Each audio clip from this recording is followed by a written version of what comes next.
meeting in a while that I've seen sunlight streaking in. Oh, that's awesome. Yeah. So when you want to look at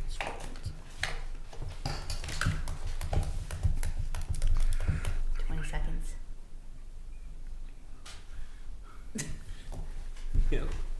Lincolnville Board of Selectmen, March 25th. I won't say it. Is that light on get? It's fine.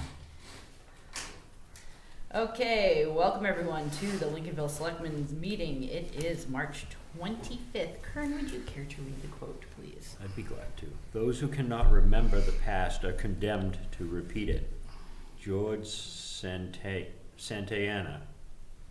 Thank you very much. At this point, I would like to open the podium for any non-agenda items. Seeing Bernard not rushing up to the podium, we're going to move along to the administrator's report. Just a reminder to everybody that the second half property taxes are due by close of business on Wednesday, April 3rd. Nomination papers are out for Board of Selectmen, Budget Committee, School Committee, Five-Town CSD School Committee. Those are available here at the town office for anybody that wants them. Those are due back by the close of business on April 12th. The EMA director position got posted on the website finally today. Will be in the Camden Herald this week. And anybody out there that's interested in that position, the job description's online, the application form's online, or you can get it here at the town office. And last week, yesterday, but a week ago yesterday, got a message from the fire chief. The firefighters were filling up the backpack Indian tanks in preparation for spring, and they didn't have water. Could I contact an electrician, which seemed kind of odd, contact an electrician when you don't have water, but I found out more a little later. Contacted Mike Alley, who does primarily our electrical stuff. By the time he got to the fire station, everything was working again. The firefighters actually found a way to make water. But what was occurring, or apparently has been occurring for a couple of years, without our knowing it, is the solar array generates electricity at times above 253 volts, shall we say.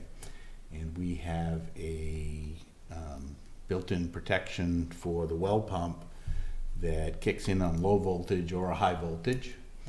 And what had happened is they were there on a bright sunny day. The well pump wouldn't run because the voltage was too high, and so it tripped to protect the pump itself. And once they used the water that was out of the pressure tank, they didn't have any water. I presume that's been going on for a couple of years, but we just never timed it right where the demand for water was when it was operating at a higher voltage. By the time the electrician got there and undid what the firefighters had done to make it work, it wasn't in alarm condition anymore, primarily because the sun had diminished and the power being generated had diminished somewhat. On Monday of last week, went back, I talked to the electrician relatively first thing in the morning. He relayed to me what he experienced or saw and what had been told to him. Went back mid-morning. Monday was a bright and sunny day similar to today, and met with the electrician there. It's in high voltage alarm situation again. If you drained the pressure tank, you wouldn't have any water. Alerted the folks before I met with the electrician there from revision of that, called CMP to see if there had been any voltage issues from their end. By that point, CMP had gotten back to me by the time I went over and met with the electrician, said they hadn't had any reports and none of their instrumentation had indicated a higher voltage situation. Back over to the fire station late morning that day, in alarm condition again. Ran a few tests with the electrician, ultimately turned off or disconnected the solar array from the feeding the grid momentarily. Went out of the surge protector, for lack of a better word. Went out of alarm condition. Well pump worked fine. Flip it back on, went back into alarm condition. We did test. CMP's voltage at the time was 242 volts, and turned on the solar array, was at 254. The cutoff had been set at 253. Comes factory preset at 253 volts, which, after doing some more research, is basically the nameplate of the well pump. 240 volts plus or minus 5% is the operating range. 252 being acceptable, 253 being high, cuts out. So we still don't have a complete solution to the problem, but the electrician for both revision, their designer and our electrician are having some communication back and forth. Fire chief's aware of the situation, but wanted to let you all know what was going on. So we'll get to the bottom of a good solution, hopefully in short order. In the meantime, So our equipment is protected yeah, if, as long as there is a high voltage. We don't have to man the place until they figure out what's going on. no, There's a device. there's a surge protector on I don't know about the whole panel, but most of the panel. But the well pump itself has a separate protector, so to speak, that kicks out a low voltage, high voltage, and something else. But I don't remember what it is off the cuff. Is that built into the well pump itself? It's a separate unit that control when the pressure switch says the pressure's dropped down enough. It allows for electricity to flow to this unit. This unit senses whether or not it's the appropriate amperage and voltage, and if it is, it flips another switch and allows the well pump to run.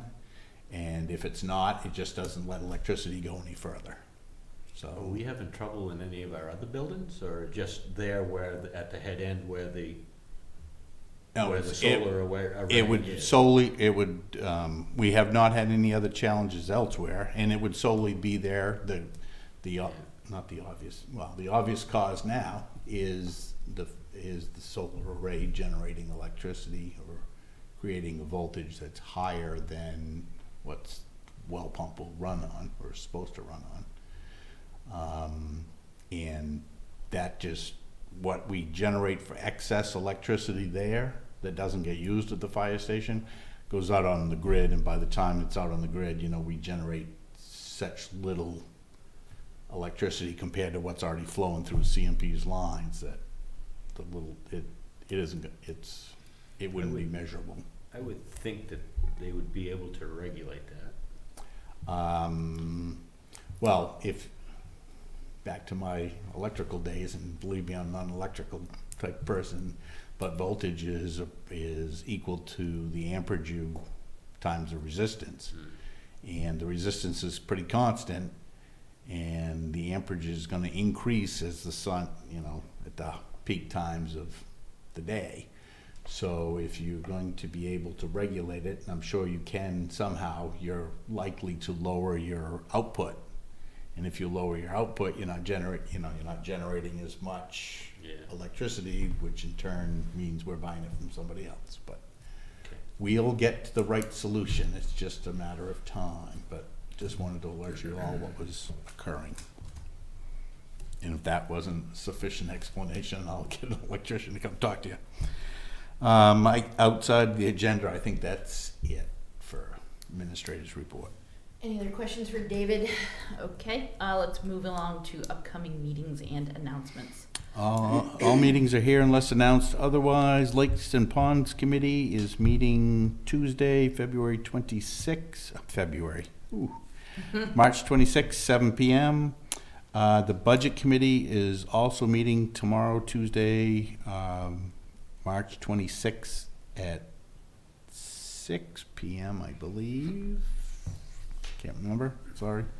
The Five-Town CSD public input session that's listed on your agenda for the wrong date is not going to occur. I got a message today that that's been canceled. Okay. Midcoast Solid Waste Corporation meeting Wednesday, March 27th, 7 p.m. at the Camden Town Office. School Committee meeting Monday, April 1st, 6 p.m. at the Lincolnville Central School. Conservation Commission meeting Monday, April 8th, 4 p.m. Here at the Town Office. And the Board of Selectmen meet next on Monday, April 8th, 6 p.m. Thank you very much. Are there any upcoming community events anyone would care to share? Seeing nothing, let's move along to the meeting minutes from the 11th of March. I move that the board approve the March 11th, 2019 meeting minutes as presented. I'll second. Moved and seconded. Any discussion? Seeing nothing, all those in favor? Thank you very much. And we have Mr. Young here, our road commissioner. You wanna hear the good news or bad news? Oh, let's hear it all. I hear it all. Well, the fellows hauling logs, the posters went up last week. Just to turn in, I held off long to Dado, because we turned into mud.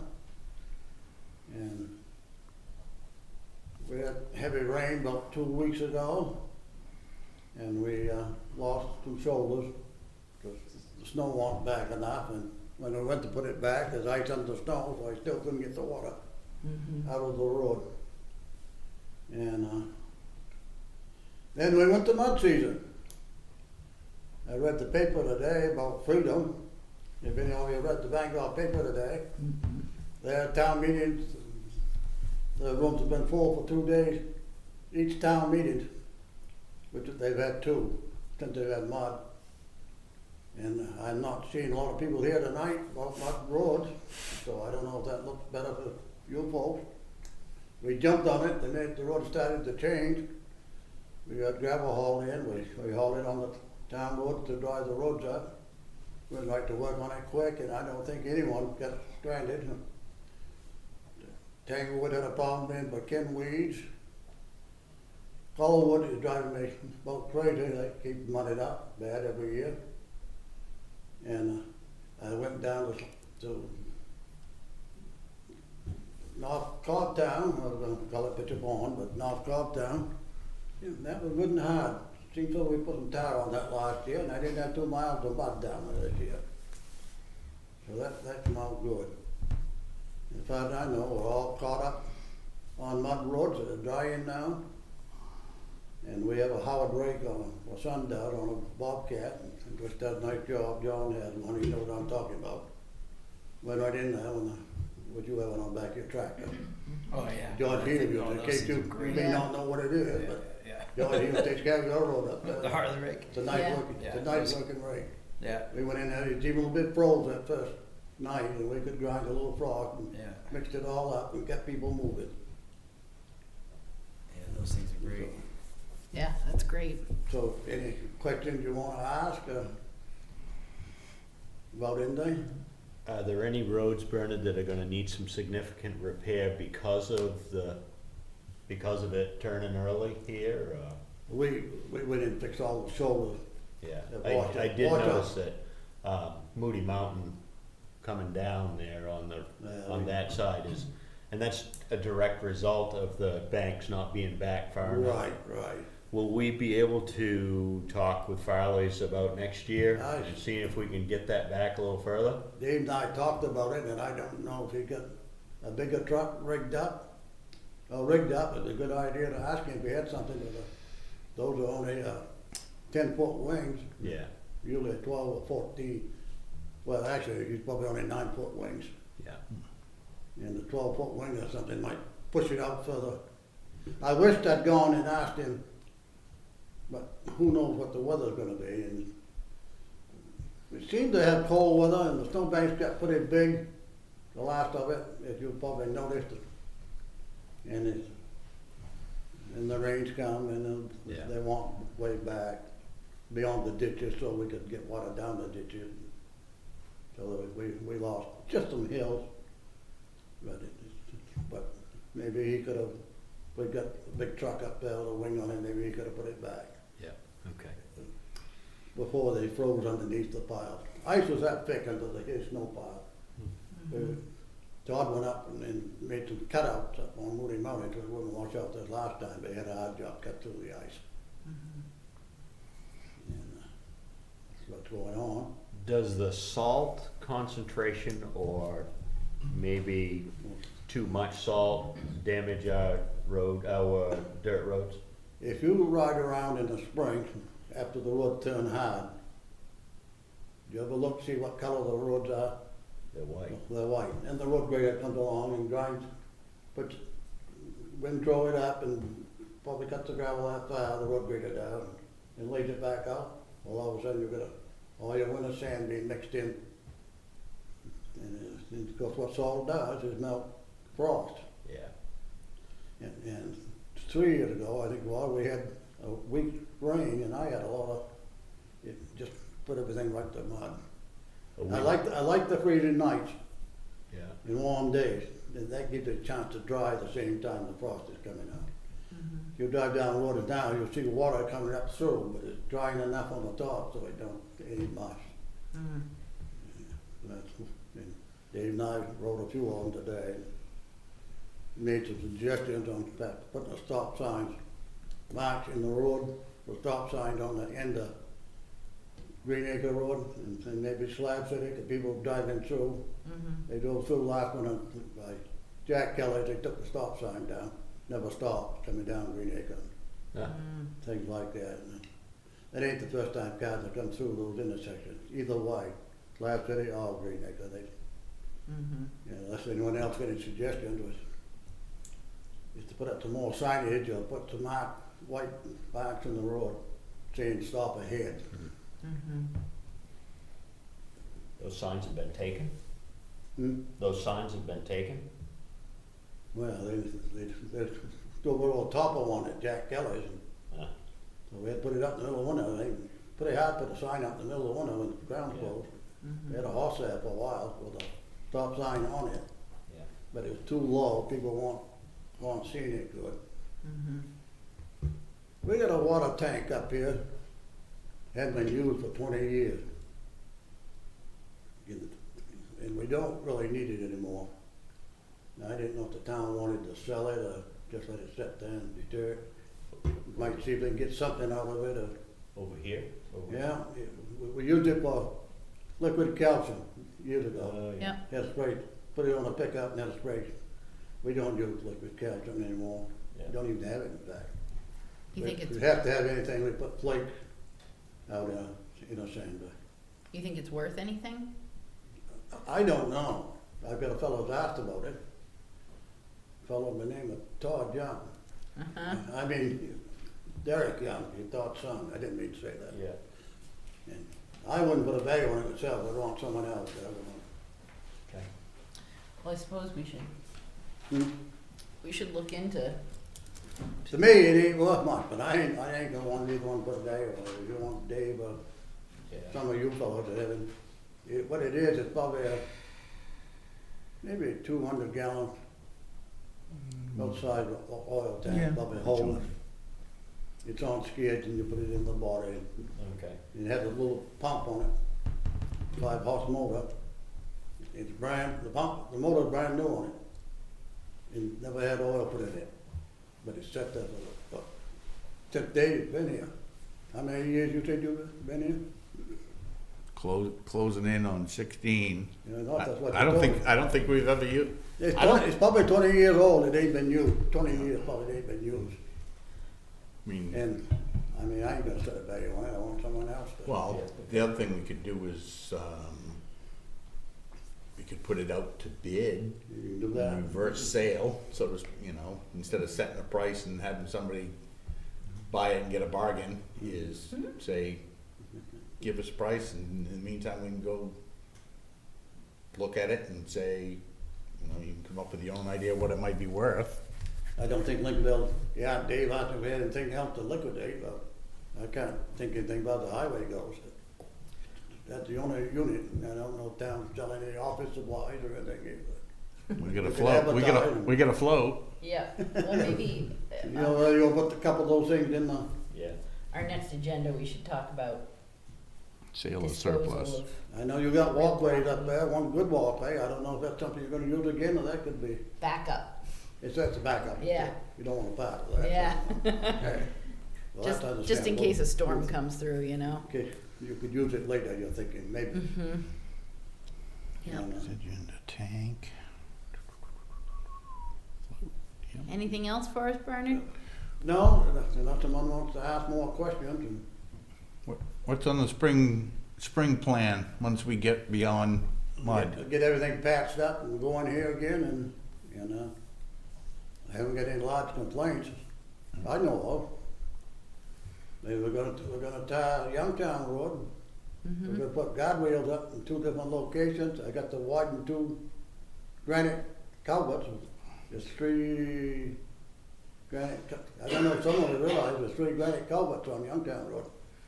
One down on Duck Trap Road, where the guardrail's already there, that's a big one. Mm-hmm. That's quite deep down the ground, that's granite, those are granite culverts. And Mm. we had them all over Lincolnville, but I've taken out a few up on High Street over the years, so. Mm-hmm. They're basically just down to 3 on Youngtown, 1 on Duck Trap. Hmm. Granite, Hmm. 8 out of granite. Hmm.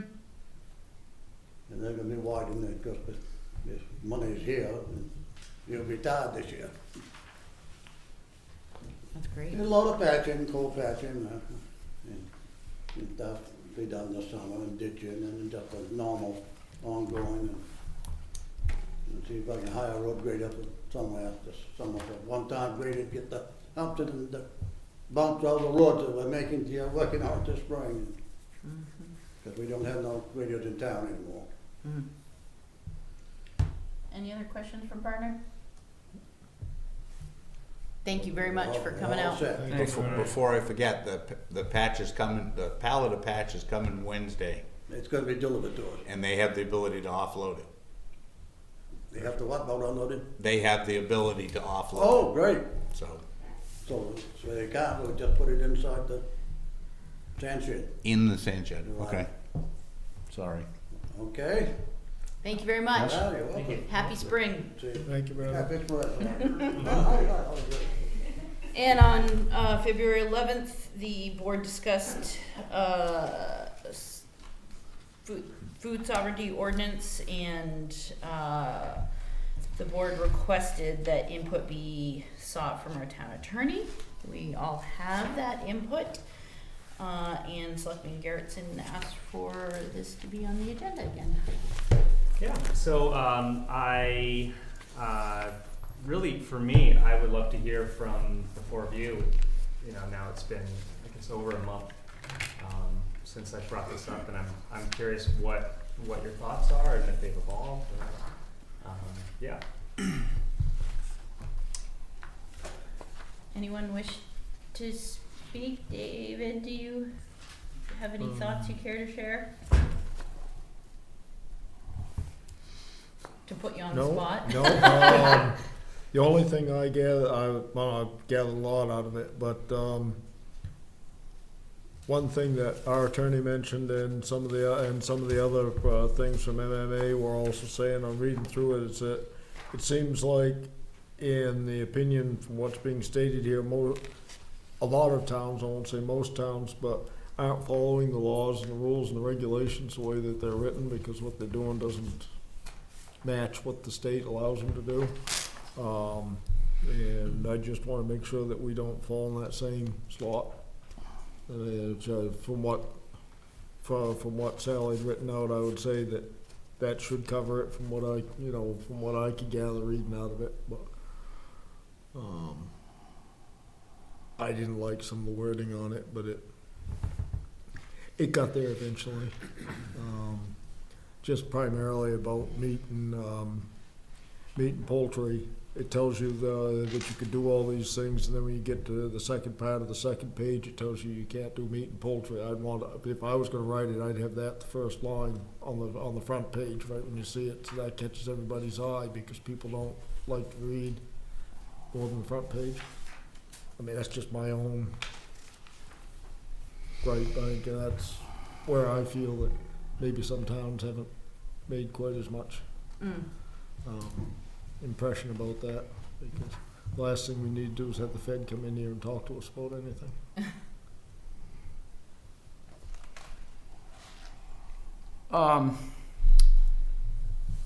Well, everything I've read, I feel like I've brought myself up to speed on it as much as I can so far. And I guess my question would be, well, from what I understand, it looks like there's state laws governing food handling, production and stuff. And there's been some conflicts between what people were doing in any given locality and those state laws.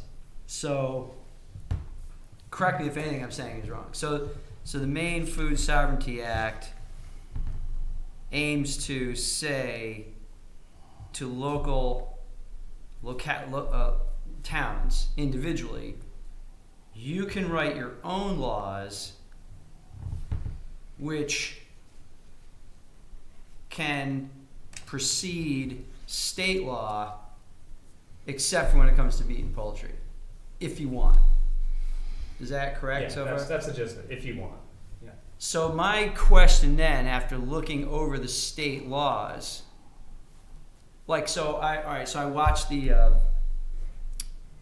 meeting that I missed, where Arlene came in, Bob Sewell and Hannah were the three people that spoke when they spoke about baked goods, jams, and cider. So, at least with those three things, my question would be, what is wrong with the state laws as they are, and what would we as a locality, for example, do differently? Because as far as baked goods go, it doesn't say anything about baked goods in terms of there isn't anything prohibitive. The state laws don't stop you from baking bread in your kitchen and selling it. The state laws don't stop you from selling cider. All they do is say if you're not pasteurizing, you're not heat treating it, you have to put a label on it saying it's not heat treated. My understanding is that that's not true. To sell, and please correct me if I'm wrong, to sell baked goods or jams or jellies, there needs to be, I think you need to have a certified kitchen. You would apply for a home processing kitchen. Okay. Kitchen application's $25. Okay. So there is a process. So why wouldn't I guess I'm a little, I feel I'm looking over the state laws and I'm going, these are pretty good, in terms of, if I were going to write something for my local ordinance, right, I don't think I don't see anything unreasonable in there. When I look through the Dan Brown thing, I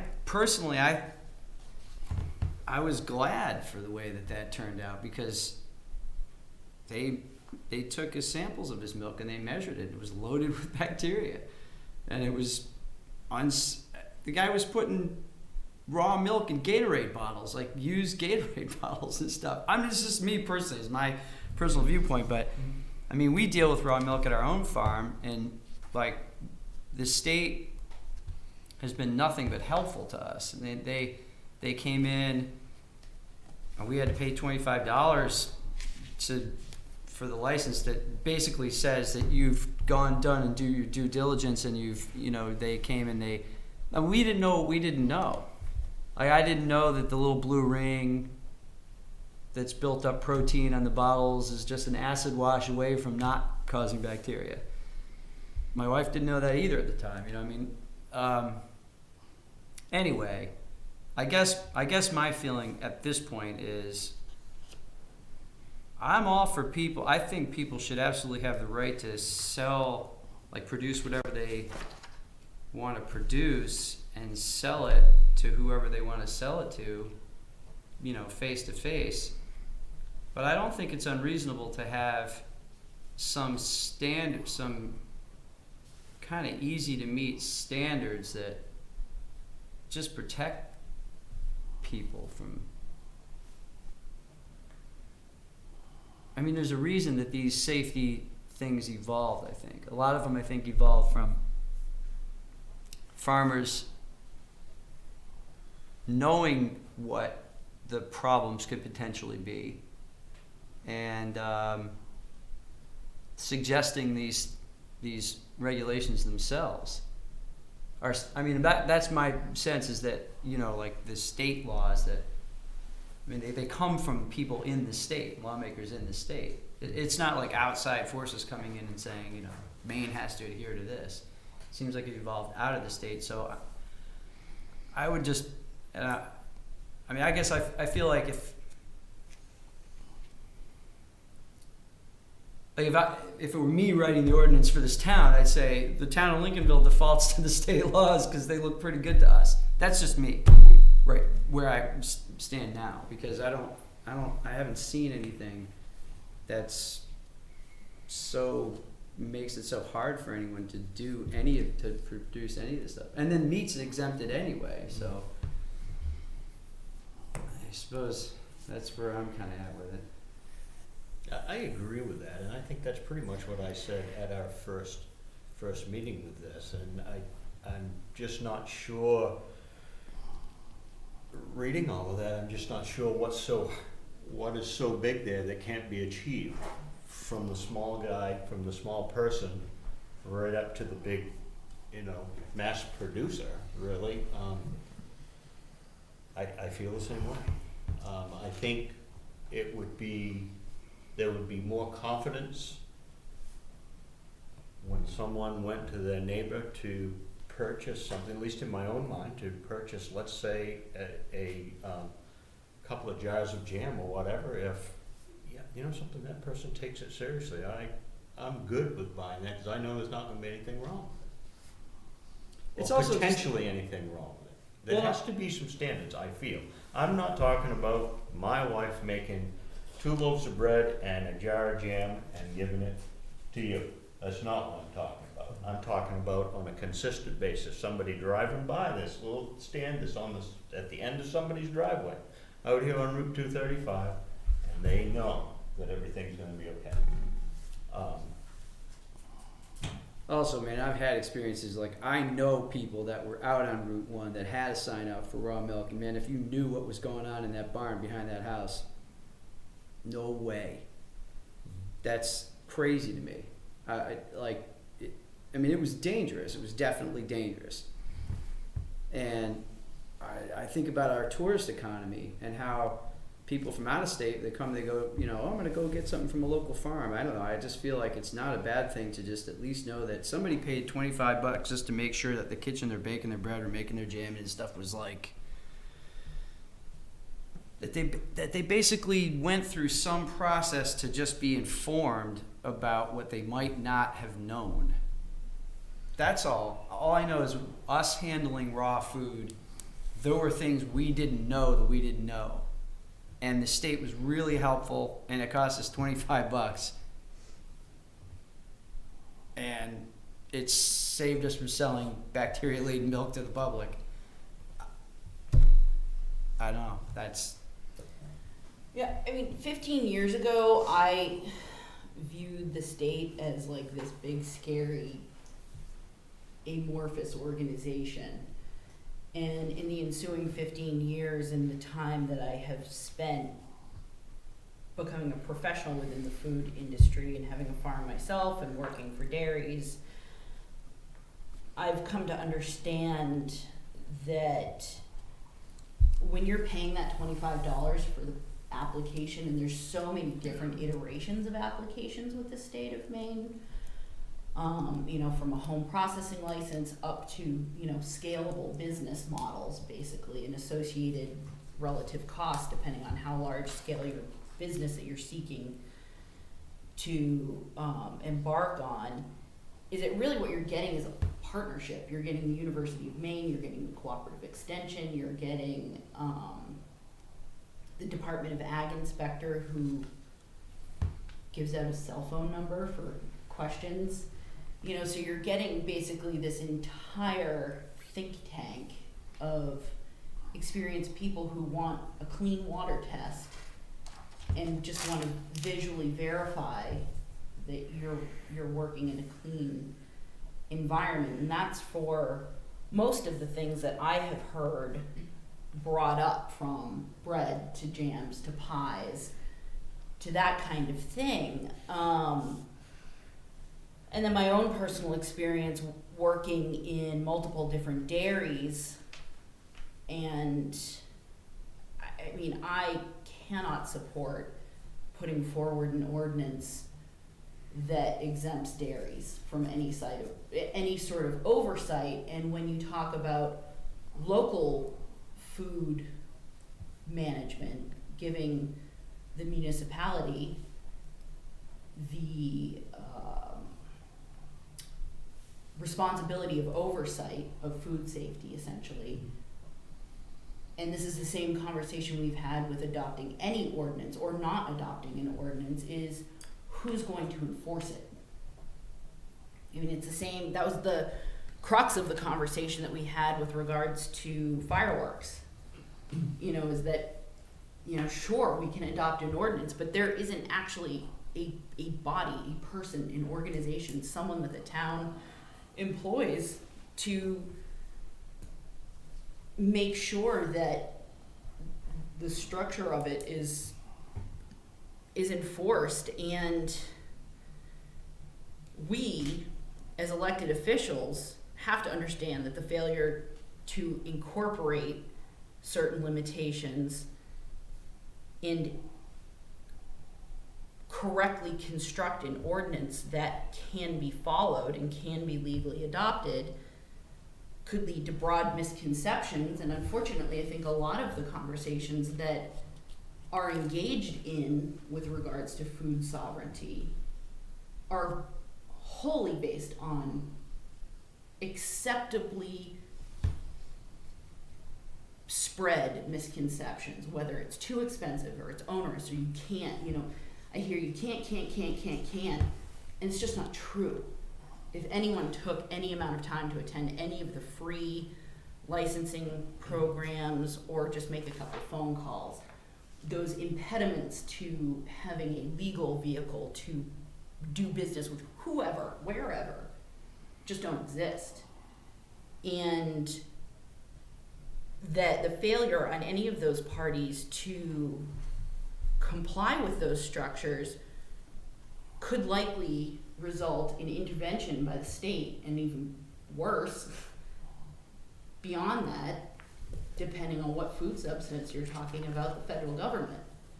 And I don't want us to have to take a step backwards in terms of the level of partnership, understanding, acceptance, education that we currently have with the state and all of our food producers.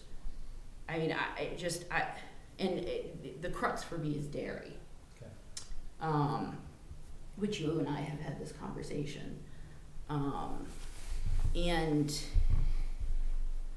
in my heart of hearts, I am fully supportive of small farmers and small businesses. And I run a small farm, and I understand my heart is there. But when it comes to the conversation of us as the sitting board of a municipality having to be the hosts, the managers of this instrument, this legal instrument, I don't see the argument for it. Well, and that's, I guess that's, and the last thing I'll say is, like, that's what I kept asking myself is, like, well, what would you change that's in the laws currently? That's like, what are the things that people actually specifically have a problem with? Because that was what I was confused about. Like what do you? Because when I'm looking at the laws and the regulations, it's like all reasonable stuff, and it seemed pretty, and that there's, like Layla said, there's all these organizations that they're not like discouraging people from doing this stuff. All the extensions and all that are actually there to help. Our experience with it has been that they've just been really helpful. So I'm just wondering what it is that we would change? Like, is there anything specific that you have seen in the laws where you're kind of like, oh, that's really, that's really intrusive or overburdensome to the producer? Okay, so let me try to address a few things. First of all, I completely respect all of your opinions on this. Maine certainly is one of the best states in the country to be a small farmer. I mean, we have an incredible extension program, and our Department of Agriculture, we're one of, I think, 12 states in the country where you can sell raw milk in a retail setting. And so that's all great. The food sovereignty law it was a fight that took, I think, 4 or 5 years before it finally became law. And in the end, it was passed with a supermajority of the state house and I think unanimous Senate. And now, and the reason it passed was because people on both sides of the aisle really saw that this was something that their constituents wanted. And now I think we're up to 50 towns around the state have said for their communities, yes, this makes sense. And at its core, it means that you can sell food to your neighbor in a face-to-face transaction, as long as it's not meat and poultry, without any licensing, as long as your ordinance states that. And there was, I think, some disagreement on what side on where that could happen. And the majority of the ordinances, they don't limit the sale to your home. There's a letter from the Senate President and who is a sponsor and the co-sponsor of the food sovereignty law here that basically states the legislative intent of the Food Sovereignty Act is not to limit sales just to the site of production, meaning your house or the farm, but they could also be at a farmer's market or somewhere in your town selling directly to someone in your town. Not really important, but just a small clarification. Well, so farmers markets and stuff. I mean, you could. As long as the farmer's market was okay with that, because farmers markets can set their own rules, of course. So, what the food sovereignty law is trying to accomplish is something that happens in Maine towns every day. Just people selling food to their neighbors without inspections. And I hear you that you don't think the current system of licensing and inspections is burdensome, but for a lot of people, it is. And either it is or they are just not willing to go through those steps. And simply because something's not inspected doesn't make it less safe. One of the most dangerous foods last year was romaine lettuce, which was all at USDA inspected farms, I would assume pretty large farms. We have to also remember that perhaps by the end of this year, 100 towns will have passed this. That's 20% of the state. It's sweeping our state, and at some point, Lincolnville, if we don't have one, will simply be at a competitive disadvantage. There are young farmers that are flocking to these towns with food sovereignty ordinance, saying, this to me is saying to people that we welcome farmers, and people are moving their lives to these towns to start up a small business, to get things going, to see, do I have a chance selling pies? And they can start off just selling them to their friends and neighbors, and if they want to expand, then they can get a license and go from there. In the over 48 towns that have food sovereignty ordinances, 48, 50 towns, there hasn't been an outbreak of disease or illness. I don't think any of the ordinances limit milk. They all, of course, you can't do meat and poultry, but there simply hasn't been this massive outbreak because it's not regulated, because people already sell food to their neighbors every day.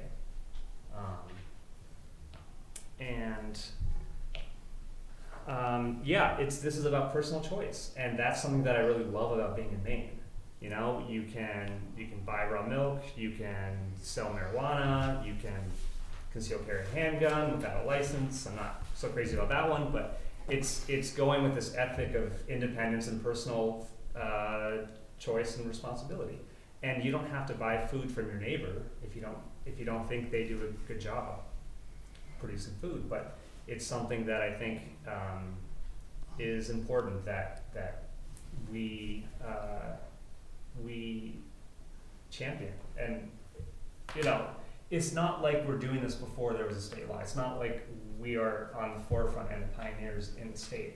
This is happening. This has been happening for 2 years, actually for longer than that, since 2011, when some of the first towns passed these that weren't in line with the state law. But now it's simply something that's you know, our entire area will probably have food sovereignty ordinances by the end of this year. And so I think that it's not as scary as it may first sound. And I think that it will be more valuable than we realize. Well, like what happens now? Like, let's say, I don't know, I bake some loaves of bread and I sell them to Lately now. Mm-hmm. No one's going to come and arrest you. But that's not really an argument for anything to me, because simply because something can't be enforced doesn't really mean it's fine and we should leave it alone. If we think that that's a right that's important for our community, I feel like we should say we applaud that, right? We applaud that you want to bake bread and sell it to your neighbor and try out a small, you know, raise some income for yourself. Yeah, but that's what I'm saying. There's nothing stopping. I mean, since the state of Maine has this Sovereignty Act anyway for the state, it just is like, if no one's, I mean, to Laley's point, as a town, there's no one here to enforce anything one way or the other. And if the state isn't enforcing any, that's where the confusion is for me. Maybe I'm missing something. I'm just kind of like, how is it any different than we as a select board issuing a proclamation verbalizing an invitation and support of small food producers and farmers? Well, I mean, without an enforceable body, an ordinance, is it just a feel-good thing? I mean, excluding dairy. Like, I feel like I'm going to take dairy off the table, because suddenly you're talking about bread, a relatively inert, shelf-stable, hence why the laws and the permitting and the licensing is a completely different conversation. You know, if you're talking about a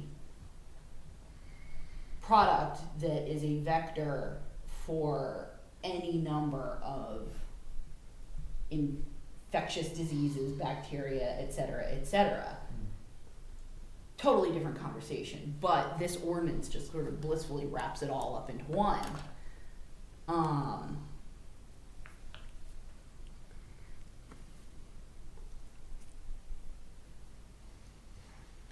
yeah, like I'm not into. I don't want to buy raw milk from someone who hasn't. and you don't have to. But so then you're saying though, but we should deregulate it and not require people to get the inspection, or to not even bother to, like, they don't. What you're saying is, if somebody just, this ordinance saying if somebody just doesn't feel like finding out where the vectors are that transmit disease. No one's saying they're not informed and they're not doing the right thing. They just haven't gotten a license, and that doesn't mean they're uninformed or it's less safe. Well, but there's no requirement saying you got to go out and get informed. You're just saying if somebody just wants to just do it and they don't want to bother to find out how to do it right, that should be okay. Yes. Okay. That's personal responsibility. That's your not choice. responsible at all, man. That's totally irresponsible. To say, yeah, I don't. You know what? The hell with it. I don't feel like finding out how to do raw milk right. I'm not saying they're being responsible. Okay. I'm saying that this even licensing, all it's saying specifically is how you produce the food and the architecture of a space, right? It's up to the person that is milking the cow and producing the food. That's one part of it, but part of it is routine testing provided by the cost of the license, and then also verifying that you have a clean water source. Yeah. And part of the license too, and part of the inspection when they come to meet you, is verifying that you have knowledge and experience with the product and, you know, are a professional in a sense, especially with something like dairy or, you know, going up to meat, etc. I guess this is my question for all of you. Let's say in 3 years, virtually the entire state has food sovereignty ordinances that all include milk. There has not been a foodborne illness in dairy or anything else. Are you still gonna say, yeah, but dairy's too dangerous, let's just, nothing, no one's gonna come after you, let's just leave it? Because to me, it's frankly, I see food sovereignty, the way it's going right now in Maine, as one of those things that when we look back, we're gonna say, yeah, that was an obvious thing because in the future, virtually every town is gonna have I'm willing to food let all the sovereignty. other towns be the guinea pig. It's not me really personally- being a guinea pig, though. Well, Dude, so I have a question. You said 50 towns now. So a month ago it was 46. What other 4 towns have accepted this in the last month? I'd have to look it up. Okay, I just, you know, there are over 300 towns in Maine. 500, David? Anyone? Does anyone know that number? So 500. 496. So Even 500. so let's say 500 towns in Maine. But all of that aside, we have been chosen by our citizens to make decisions on behalf of everyone in our town. I could care less what another town is doing. I don't care to be swept along with a popularity contest based on what neighboring towns are doing or what even the rest. Do I pay attention? Absolutely. And I am interested. I have been interested in the food sovereignty movement since it first started in the town that I lived in when it got started. I've been paying very close attention.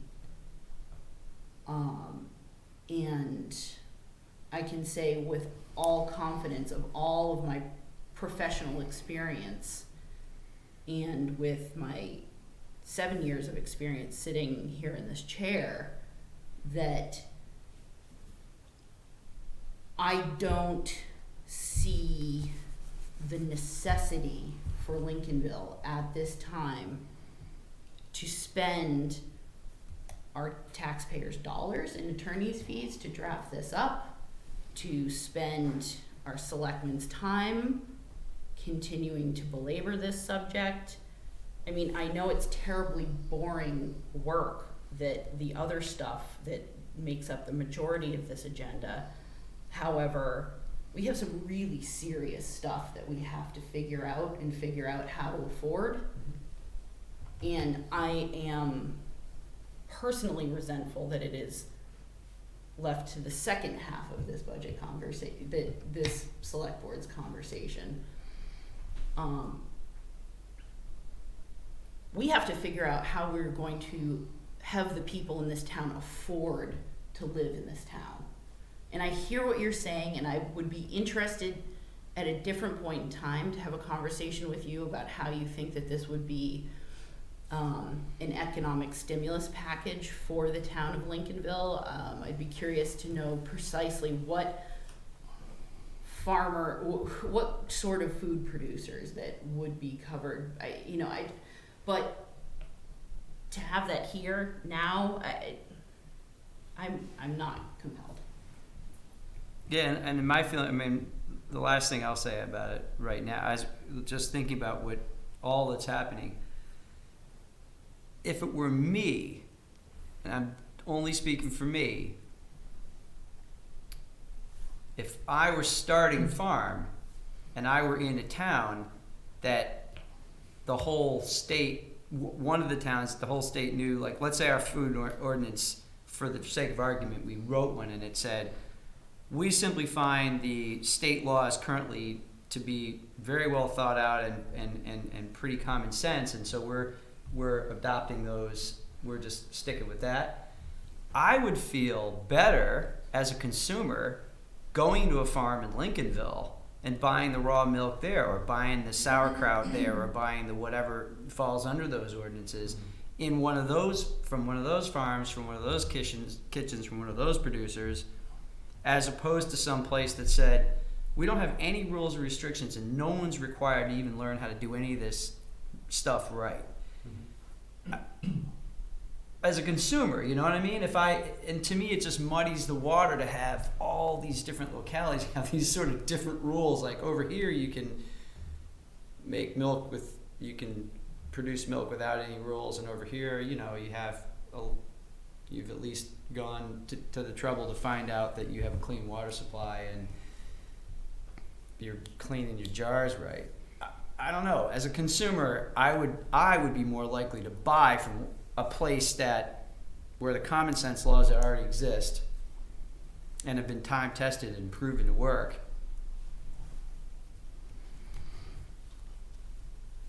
are in place. That's it. That's my feeling about it. I wouldn't see it as I don't know if you're a producer, I don't feel like it's like a mass exodus from Lincolnville because you have to get a clean water supply for your, but more as a consumer, I would be more likely to buy from Lincolnville than the town that doesn't have any regulation. Yeah, that's my 2 cents. Okay, well, everyone, thank you for sharing your thoughts, and okay. But that being said, I'm wondering what the board's thoughts are. I mean, I hate getting important pieces of information at the last minute, but And I just got it. you know, Troy Jackson did issue this letter, and I have tons of respect for Troy. absolutely, 100%. I mean, I think he is a very smart individual. Yeah. And I think everyone's heart is in the right place, but I'm curious, just based on, there's at least 3 statements, David, that the Maine Municipal Association has issued regarding food sovereignty. I'm guessing they haven't seen this yet. It's dated today, so I doubt it. I doubt anybody's seen it. So I am curious to see what, say, our lawyer would have to say about this, because despite this having very official letterhead and this coming from someone who is a very intelligent, well-respected, highest appointment in the legislature, it is still his opinion.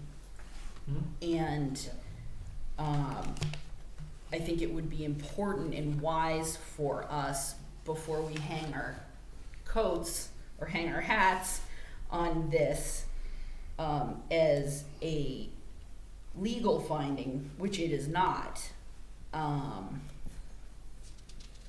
to have it reviewed and to have some insight regarding it, because I definitely, in just glancing over it, I feel like this document is in conflict with some of the other legal findings that have been issued for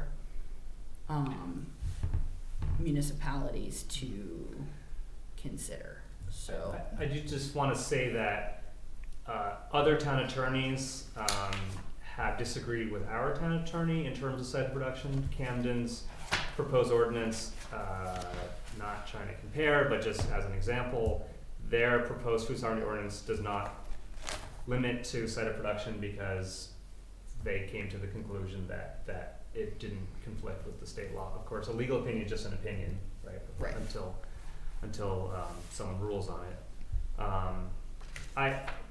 At this point, I personally don't feel a need for our board to continue for now. And I don't think it's important to run this by our town attorney, but that's just my take on it at this point. I think part of the, not to jump in the board's meeting, but I always do. I think part of this may be the fact that it is new or relatively new. I think it probably says in here, yeah, it was adopted in 2017.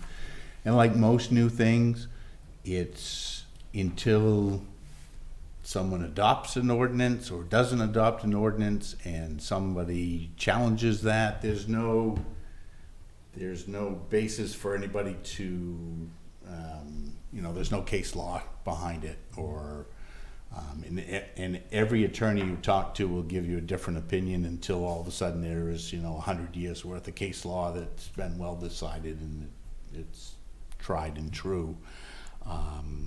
So just keep that in mind. And in most circumstances, town attorneys, Maine Municipal Association, and others will give advice on the cautious side to keep you out of trouble, so to speak. And until there's somebody adopts something and somebody challenges it, it's okay. That's how all these things get worked out over time. Is no matter how much somebody tries to write everything into a law, rule, or regulation, until somebody pushes the envelope and somebody else pushes back, it never gets truly determined. Well, I guess that's what I would mean by if there's already 50 towns that stepped into that ring, it's kind of like, for now, let them be the guinea pig. Let's see what happens, because there is that kind of, that was part of what I was trying to say was confusing me, was like I'm reading Sally's letter, then I'm reading the Maine Municipal Association's opinion, and then there's the Troy Jackson thing, and, and it's like... And they're conflicting. Yeah, they're like all these conflicting things, and there's like 50 towns that have already said, well, we're going to do this, and so it's like, well, all right, so someone's going to get challenged, and it'll be illegal. There'll be some sort of legal... That we won't have to judgment, and then it. right, and then you're right, exactly, yeah. We could redeck the beer. Speaking of which, excellent segue. That where we're headed next. Moving to our next agenda item, we have several possible harbor grant opportunities. David, would you care to chat about that? Sure. In our constant search to find ways besides property tax dollars to fund improvements here in town, there are a couple that have come out for waterfront facilities. One's a boating facility grant, and the other, I gotta get to the right page, is the harbor management and access grant. And it seemed, to a certain extent, although neither is particularly huge money, so to speak, all money's important for improvements if we can tap into those. I guess we ought to talk about them separately. The boating facilities grant, let's say, Roach, I gotta find my notes.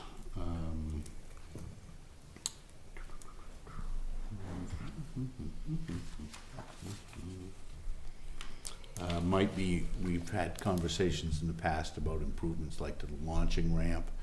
A lot of the launching ramp programs around the state have been done through the boating facilities program.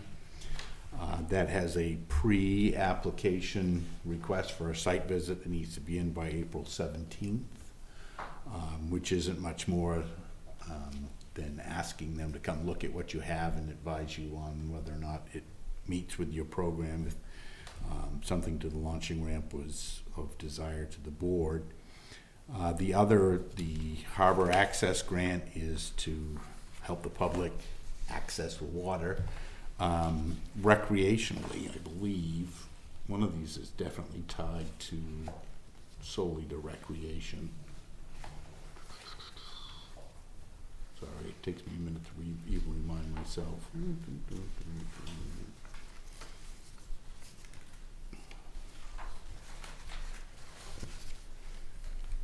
Well, regardless, I thought the harbor management and access grant might be something we might look to apply for for the float that we already planned to replace. It's relatively, the largest grant they'll make on the Harbor Management and Access Grant is $15,000, and you have to have a 25% match. And the more you match, or the greater percentage you're willing to contribute, the more points you score on their little scoring system.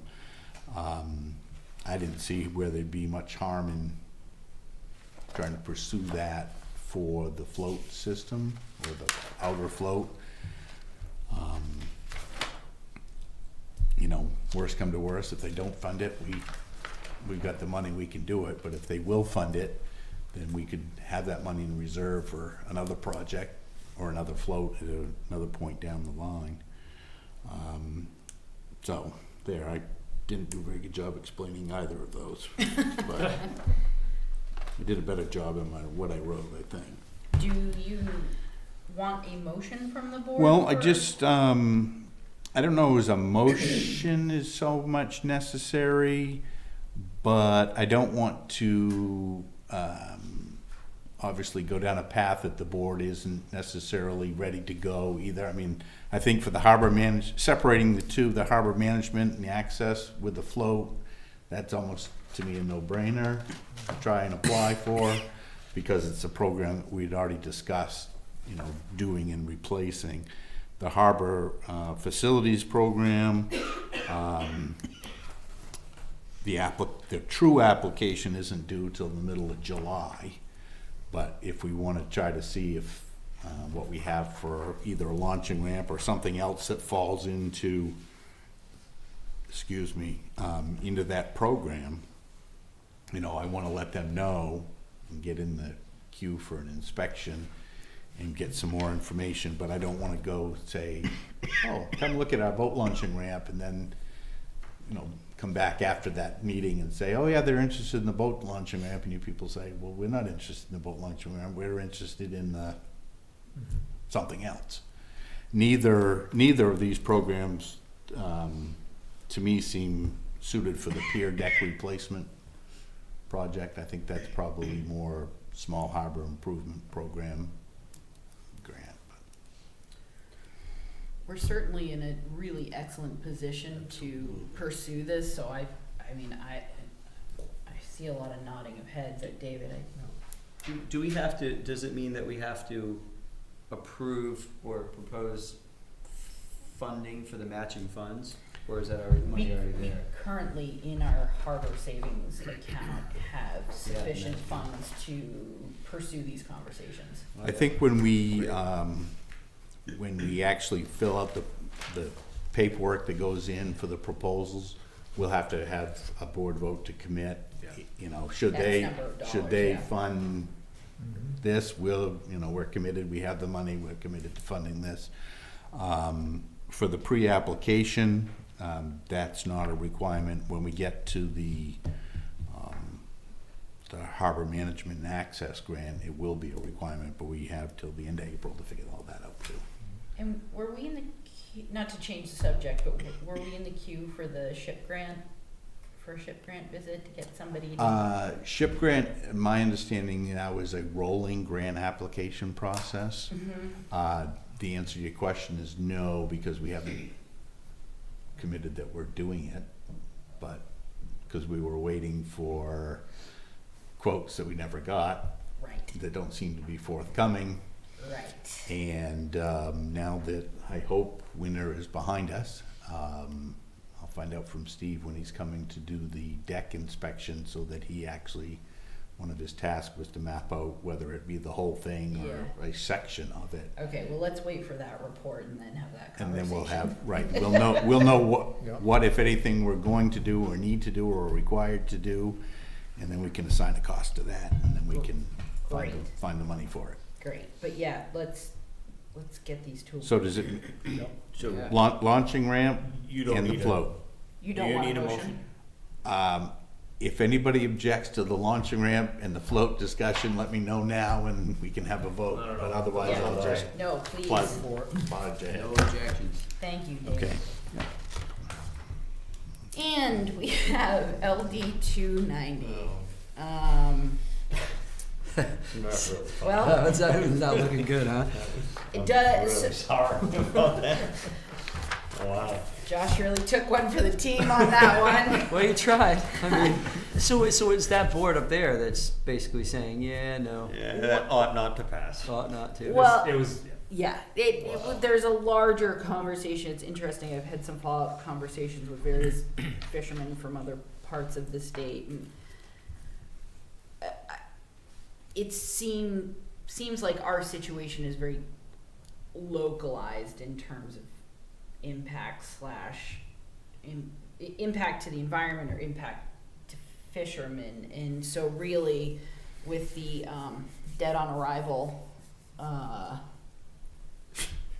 basically diagnosis of this particular bill, now the real question before the board is this something that we still see as a matter that we need to pursue? And do we want to loop back to some of the options that were presented to us previously, like a physical barrier? Or do we want to take the wait and see approach? I really feel the wait and see approach is the way to go here. Yeah. I think if we put up barriers, I just think it's gonna cost us, it's gonna cause more problems then. And we all know how things go when you put up more signs, Yeah. so. And it's not like there's a ton of people driving pickup trucks out there anyway, right? I mean, it's just like Yeah, I mean, when, I don't know, how many were there when we went down a few? but there's gonna be a lot now. I don't know, that's just my personal opinion. I think the wait and see. I was wondering something, so if we pass an ordinance, technically a parking attendant could give them a ticket? Is that, walk out a quarter mile? And- Yeah, I think you, As the tides come Yeah, Unless I think you the put board- signage down there saying no parking and everything, you couldn't. Yeah, I mean, I personally am not in favor of barriers or signs, and I think we should just do a wait and see approach. Right. Yeah. And then we can just go from there. yeah, yeah, I agree. Right. Okay. You need a motion on that one? not if you're not taking any action. Taking no action, so no. We are taking the wait and see. Yes. By taking no action, you're taking Okay. action. Okay. Next up, we have a interesting pile of information before us regarding emergency medical services discussions that have been happening without us. Yeah. Basically, I guess is the best way I could describe it. David, do you want to offer any insight? Sure, let me just start off by saying, within your packet, we have the February report from our current EMS service provider, which, similar to past months, they've met their performance measures. You have had, or not you, the Camden Select Board had a presentation from the Camden Fire Chief about a different service model. So like they basically switching from a contracted service to it becoming either a municipal service or a contract with another municipality to provide the service, namely the city of Rockland. The Camden Select Board was at least open to learning more. The fire chief from Camden and Rockport went to the Rockport Selectmen and had a similar conversation. The Rockport Selectmen were at least open to learning more. And it went back, apparently there's been also a not apparently, I know there has because I watched it. There was a presentation also made to the Camden Budget Committee about in the future how they might want to switch the service model from contracting with a private entity to again contracting with another town or forming their own municipal service. That I think I'm always open to new and different ideas and ways to improve the service. We have to obviously match whatever service we provide with what the community expectations are for the service and what the community is willing to pay for the service. Lincolnville, for lack of a better way to describe it, on almost all of our services is kind of the yellow pages book of management. If it's offered, if there's some vendor out there that offers it, you can find them in the yellow pages or the white pages, we contract it. If there isn't, we figure out a way to do it ourselves. Let's say for the fire station, for a fire department, there aren't too many private fire companies out there in the world. Yeah. And town decided a number of years ago to form a municipal department. When, what was it, 4 or 5 years ago now, when the towns, we had a private ambulance service, Camden First Aid Association, that was having some challenges and wanted some additional funding. The 4 towns that worked with those folks sought proposals from others to provide the service, and evaluated those and selected the folks that we're with now. And it's worked. Some people, like any service, there's been bumps and whatever's along the way. The current provider, we wrote the contract. Current provider, we put performance measures in. The current provider's been meeting our performance measures.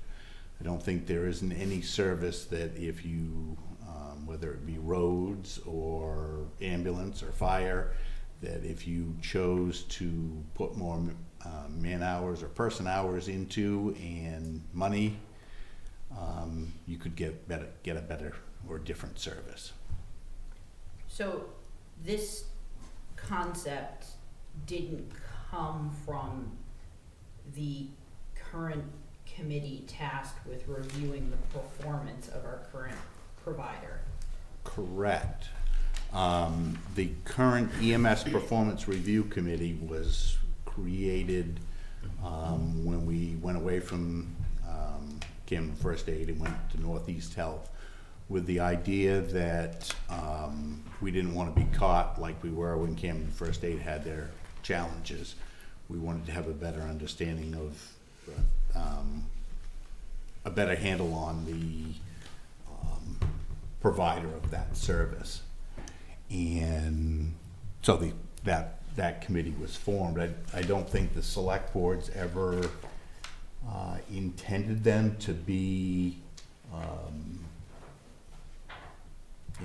creating new things or discussions without select boards being involved.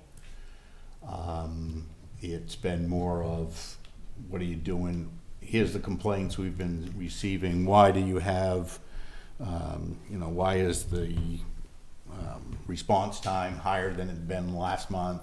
What's happened, on certain these things?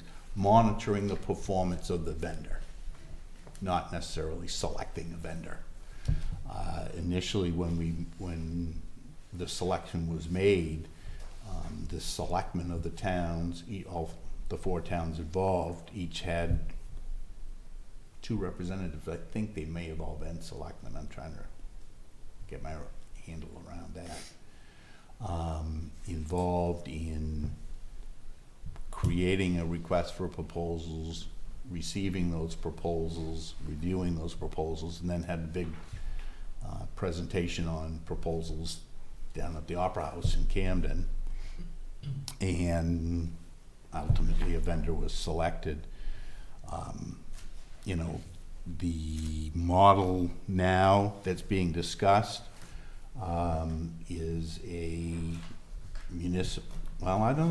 it's a municipally based service. I don't think they're talking Camden and Rockport, Hope and Lincolnville actually being the owners. I think they're talking a contract with the city of Rockland. And it's still gonna have to have some sort of performance measure associated with it. Is whoever you choose for a vendor doing what you've contracted with them to do. There's just a lot of nebulous stuff out there that hasn't.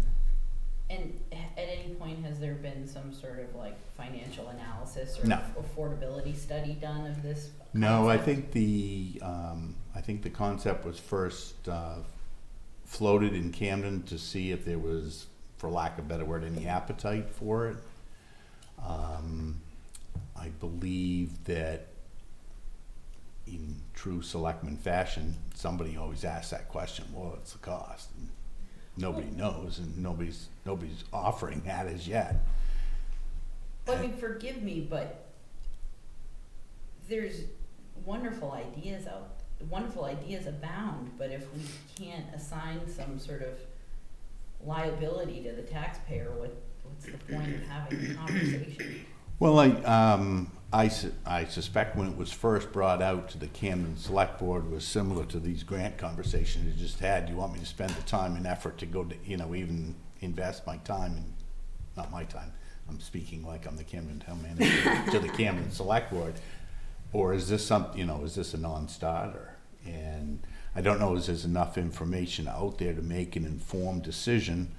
I know there's not enough information out there to make an informed decision. My primary concern is, as of July 1, we don't yet have a contract with our current vendor. I think we'll get one. But that would be the immediate concern I would have. And then, to me, on every service we offer, there needs to be goals and objectives that are put forth, or a definition of a problem that says this is the problem we have and this is what we're trying to solve, and then you look for ways or opportunities to solve that problem or to reach that goal. You have a brainstorm of that, and then you assign cost to it. To a certain extent, it seems like we've jumped to a solution without necessarily having a complete understanding of what either the community expectations are or what the challenges are. Well, and I hate to correct you, but you say we, and yet there's a month of magazine or newspaper articles that don't actually include we in the conversation, despite we being an integral part of the financial contract working while a minority partner. But I mean, in following this story, we should be having a we conversation, and yet you haven't been formally approached to have the select board be part of this conversation, right? No. I have Yeah. not. David, you. I've been, like you said, watching and reading this and multiple things as much as I can, and this is my opinion for me only. I'm gonna piss people off and have fun. It looks to me like it is a goal of the fire departments out there to find a better way to get and retain a larger group of people available for both fire and EMS service, and which is a very valuable thing. I mean, they do cross over a certain amount. I can see where they're going with all this, and I can see that in the grand scheme down the roadways, this may very well be the way that one would have to go to make fire departments work too, because fire departments are getting to the point that they don't. Lincolnville and most of them, I think, are doing fairly good as far as, from what I understand, having people coming up and a fairly full roster of firemen. But that isn't the case in all the departments. it looks to me like a solution for a problem that is being found by incorporating more into it, by pulling in more material to make a bigger pile. You know, you grab and make a cluster it all together and make a larger thing. And I mean, and from what I've said and what I've been able to read about it, it all sounds pretty good. I do personally feel a little bit left out that other than our chief coming in and giving us a heads up of what with the meeting he'd been at, nobody has come and said anything to us about it one way or the other as a board.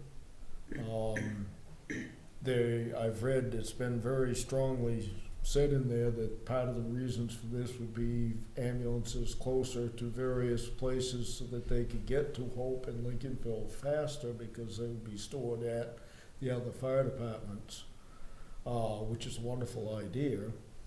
But if this is being talked about in Rockland and approached to Rockport and Camden as being a good idea to make things better in Hope and Lincolnville, I think Hope and Lincolnville at least ought to say, hey, we're talking about you. We ought to know something about it. I feel a little bit left out. David, I have a few questions. The first one is, have we had any complaints about the ambulance service in Lincolnville? Ever or recently? Let's say since the beginning of the very first contract with Northeast. That was 4 years ago? Sure. We've had concerns about response time or, I don't know, or perceived response times. You know, I hate to say this, but you call 911 and looking for an ambulance,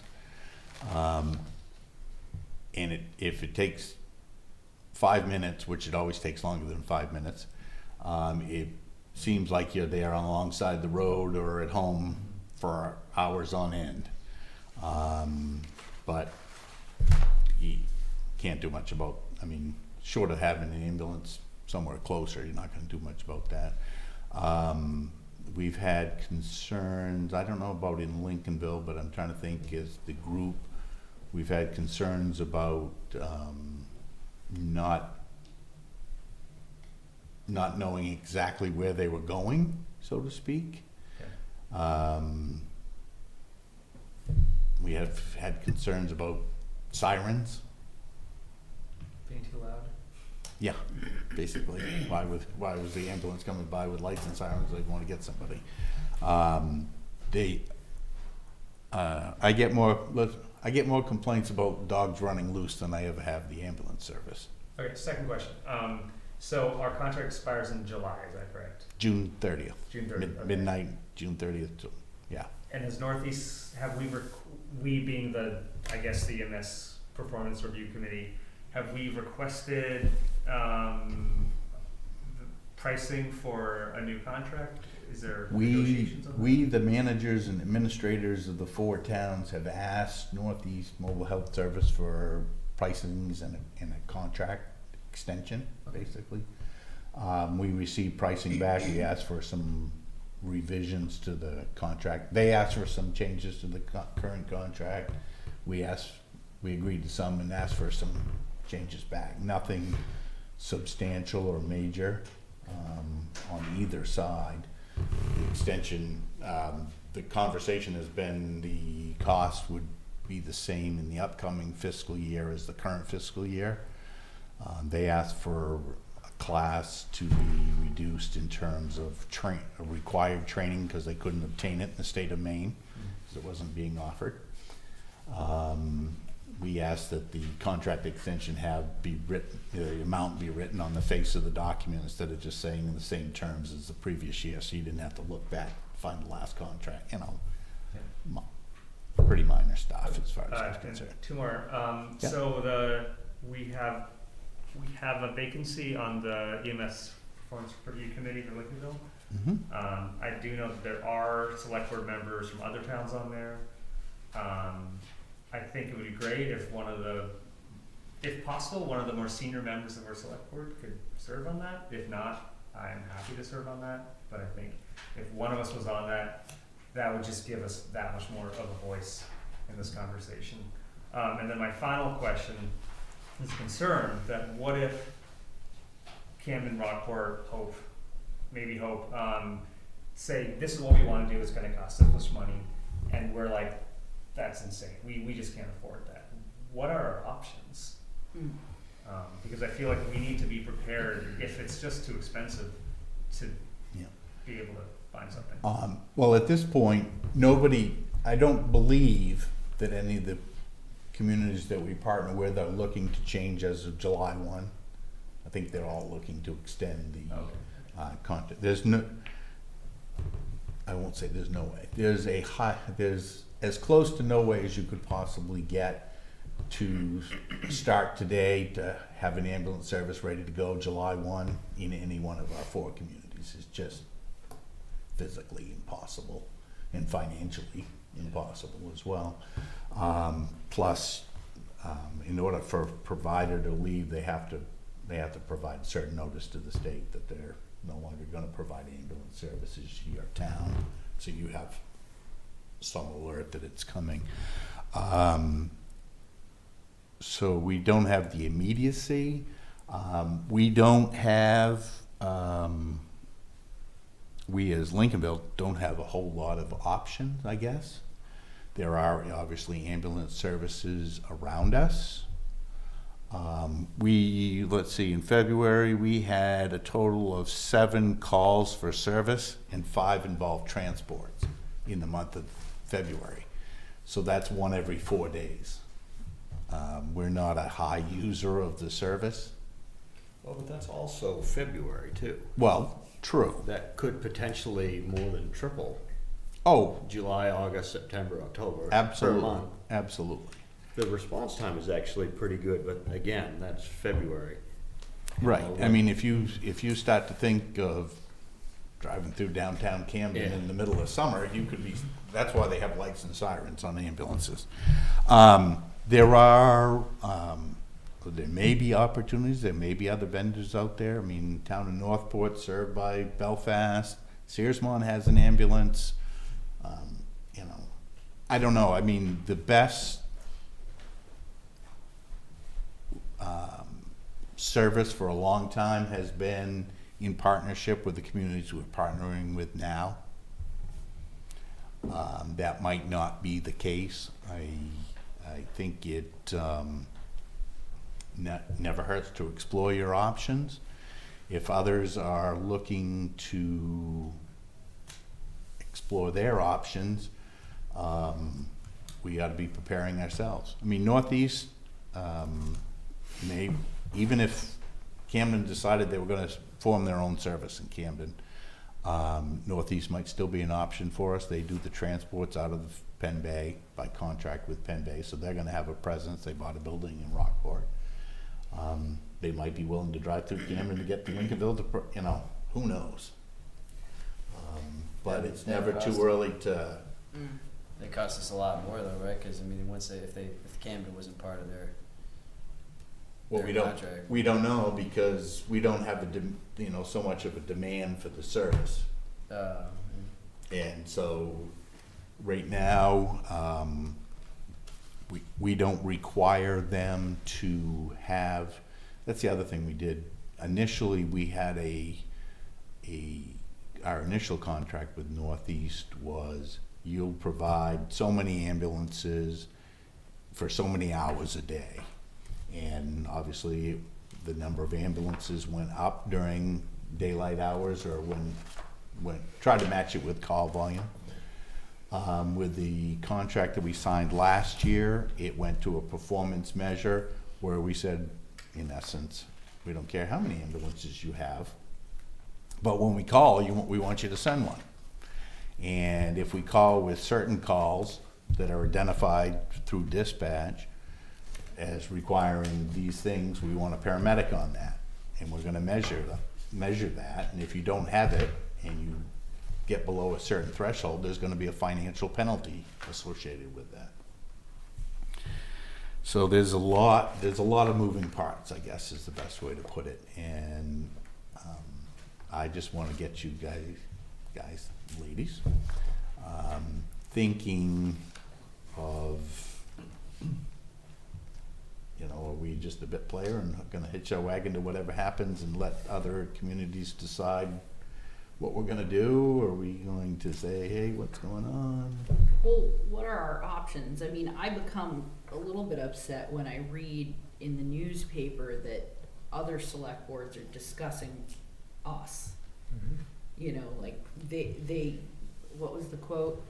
I think in particular of Lincolnville and Hope, because they really struggle with the cost when Northeast cost went up. And I don't want to forget them because they're part of the group also, which I appreciate that sentiment.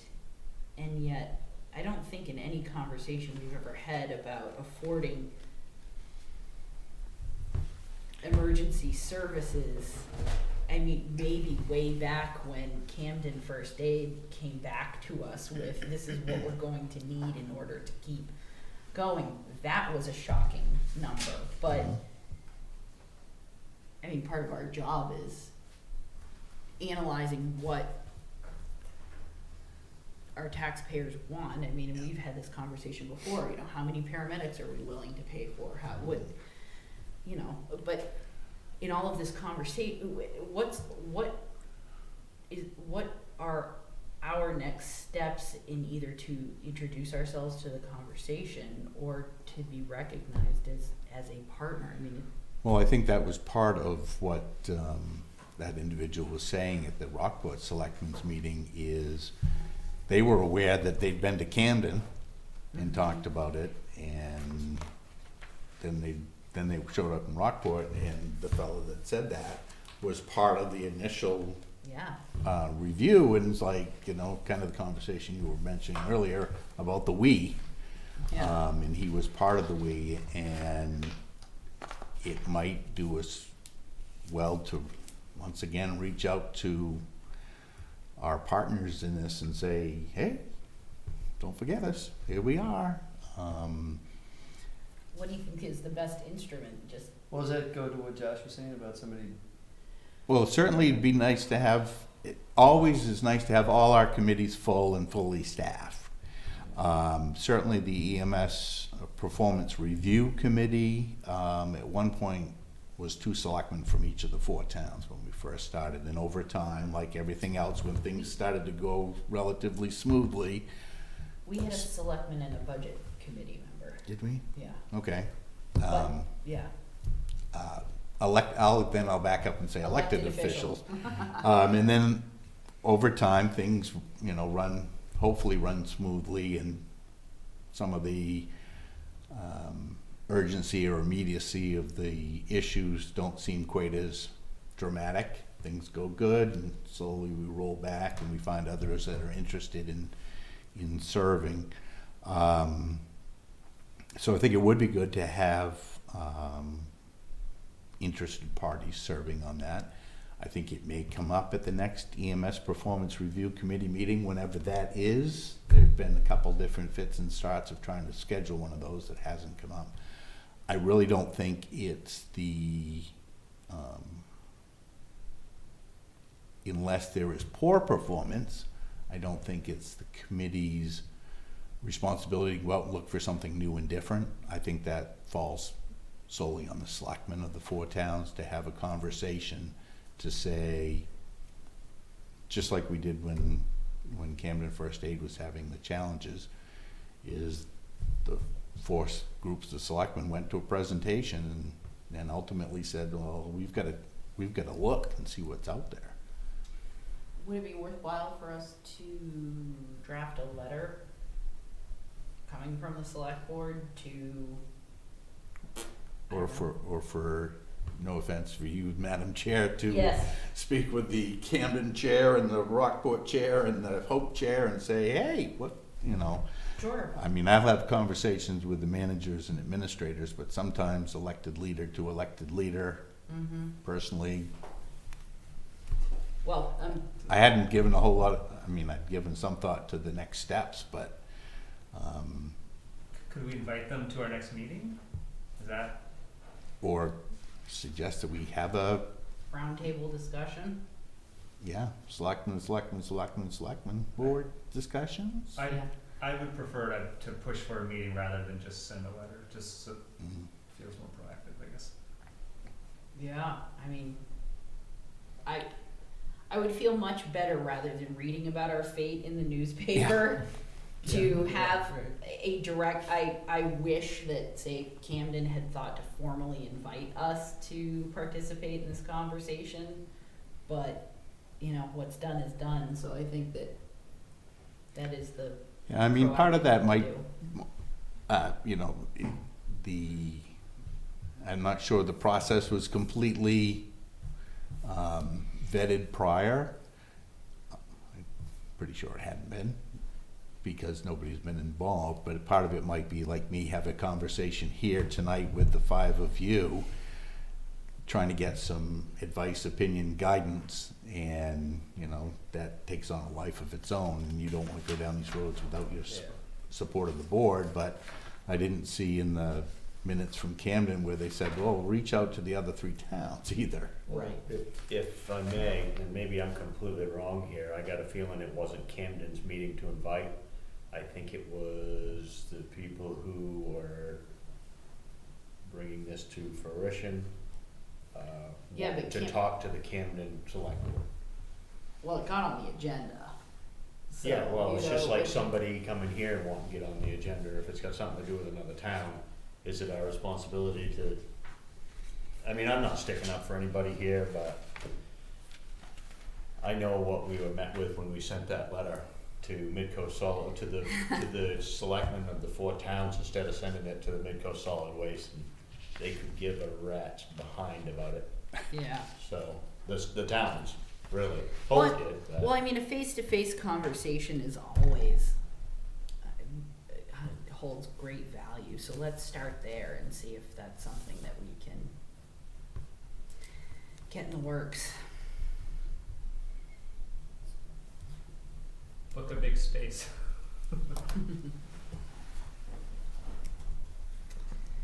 Anything else you need from us on that in particular? No, I Other just, than yeah, I just wanted you to obviously be aware. Yeah.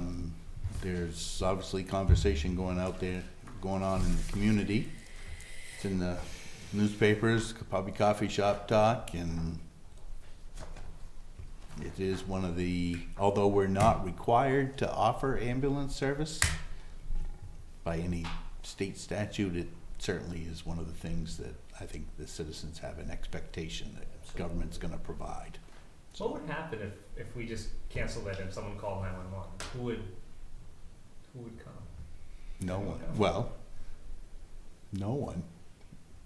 They might send law enforcement or fire, but And I recommend that, but I'm just curious, like First in towns responders that in have town. maybe just simply couldn't afford it, I wonder what they do. Yeah. citizens would be on their own to figure it out, which would not be a good I feel the situation. citizens would be on us. Oh, yeah. Yeah, And and rightfully so. Yeah. in in reading through the draft minutes of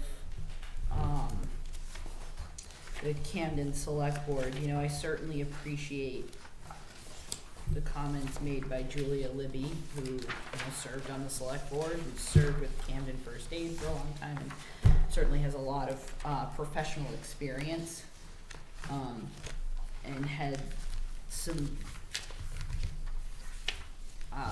worthy comments. But again, it would be valuable for us to be included in the conversation. So let's see where we can get with that. Okay, and now we have our current draft of fiscal year 2020 of the municipal budget, and I would like to open the podium to anyone who would like to give input on the budget.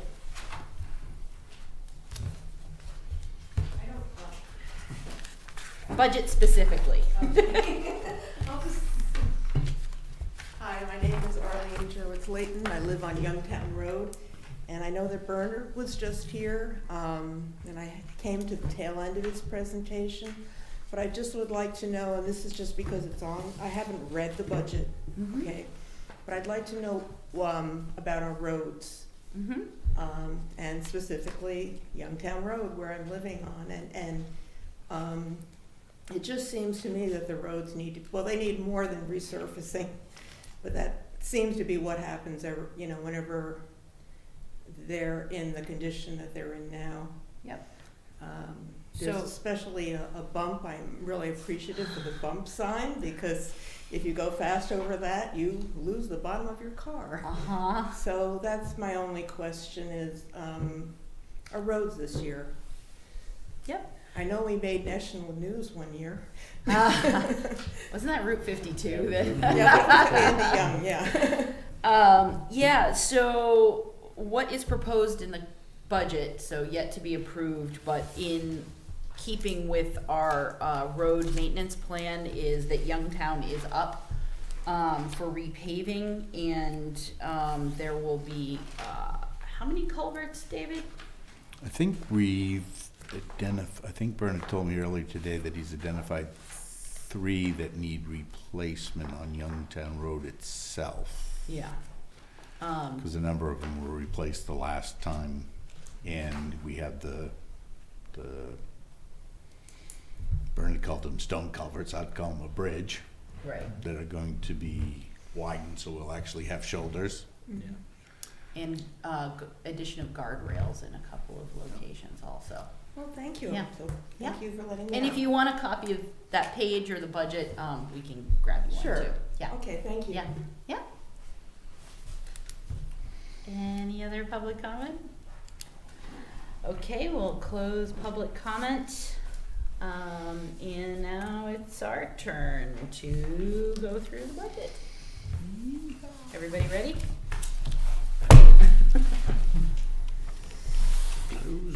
Okay. Unless I hear any sort of complaint, we shall start and begin at the beginning with administration and finance on page 4.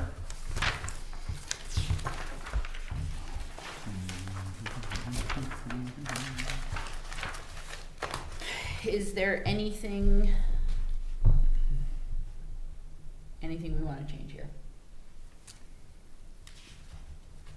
Okay, I have no notes to that effect. seeing nothing, page 5 is a description, page 6, protection animal control. Anything within here that anyone wishes to amend? Okay. Page 7, parking enforcement, any changes there? Seeing nothing, let's move along. Page 8, protection, fire department, anything there?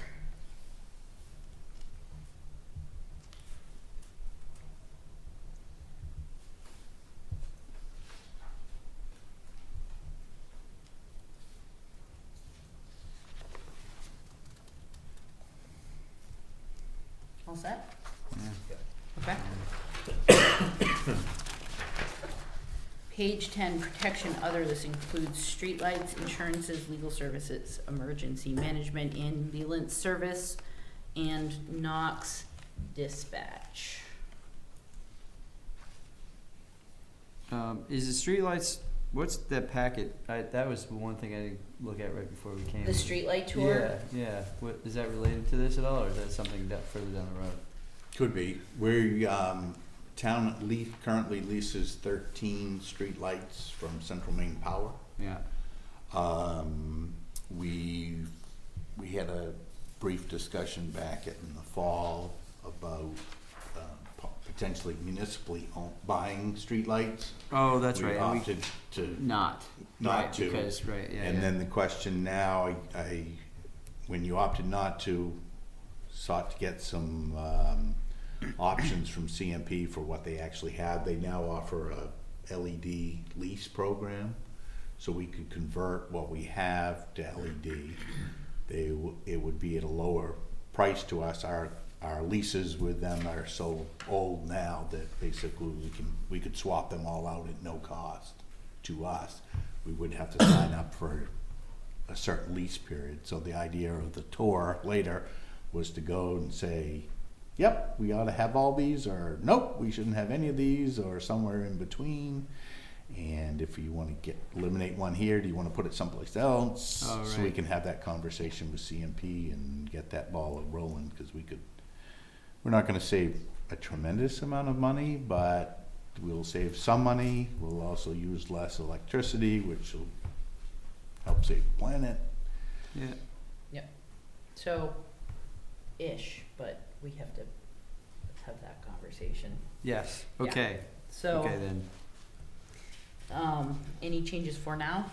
Okay. And page 11, town office building, anything there? Okay. Page 12, contingency, does anyone wish to change that amount? Okay. Page 13, code enforcement, any changes there? No? Okay. Page 14, assessing, any changes there? Okay. Page 15, public works, highways and bridges. Any changes?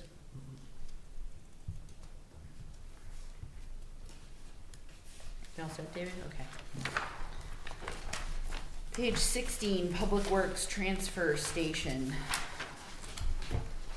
And this number is, It's there's, fixed. there's nothing changing from Midco Solid Waste. No, we have Director. that number is what the Midco Solid Waste Board approved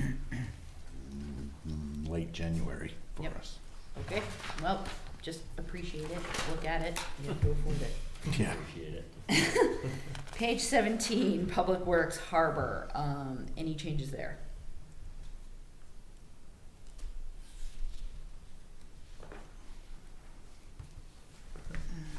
No? Great.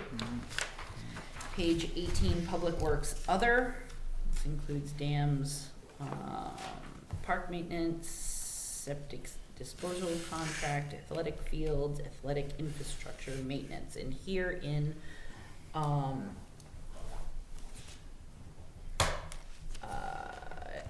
Josh and I missed that last conversation and there was some clarification on that. Yeah, so at the last meeting, the board had very little discussion on the budget because a couple of you were missing, but one of the things we talked about was trying to hone in a little bit more about the plans for the ball fields in terms of maintenance. So in your, in the newsletter part, I did, at the board's, Right. with the board's blessing, meet with Principal Russo about the plan for ball field maintenance for the upcoming fiscal year. We took the policy that the select board and the school committee had talked about in terms of areas of responsibilities, and we took the sports fields proposal for activities they thought should occur in the coming year and tried to assign the task, who was going to be responsible for actually doing the task, and out of which budget it was coming from. And so that's what I put together in the newsletter, in keeping with the policy that the mowing and weed whacking would remain with the Lincolnville Central School staff and at the school's expense.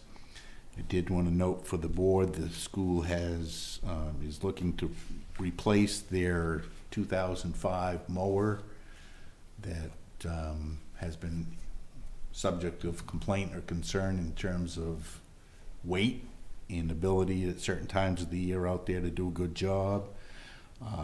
They're looking to purchase something newer that is, or new, not newer, new, to replace the 14-year-old piece of equipment.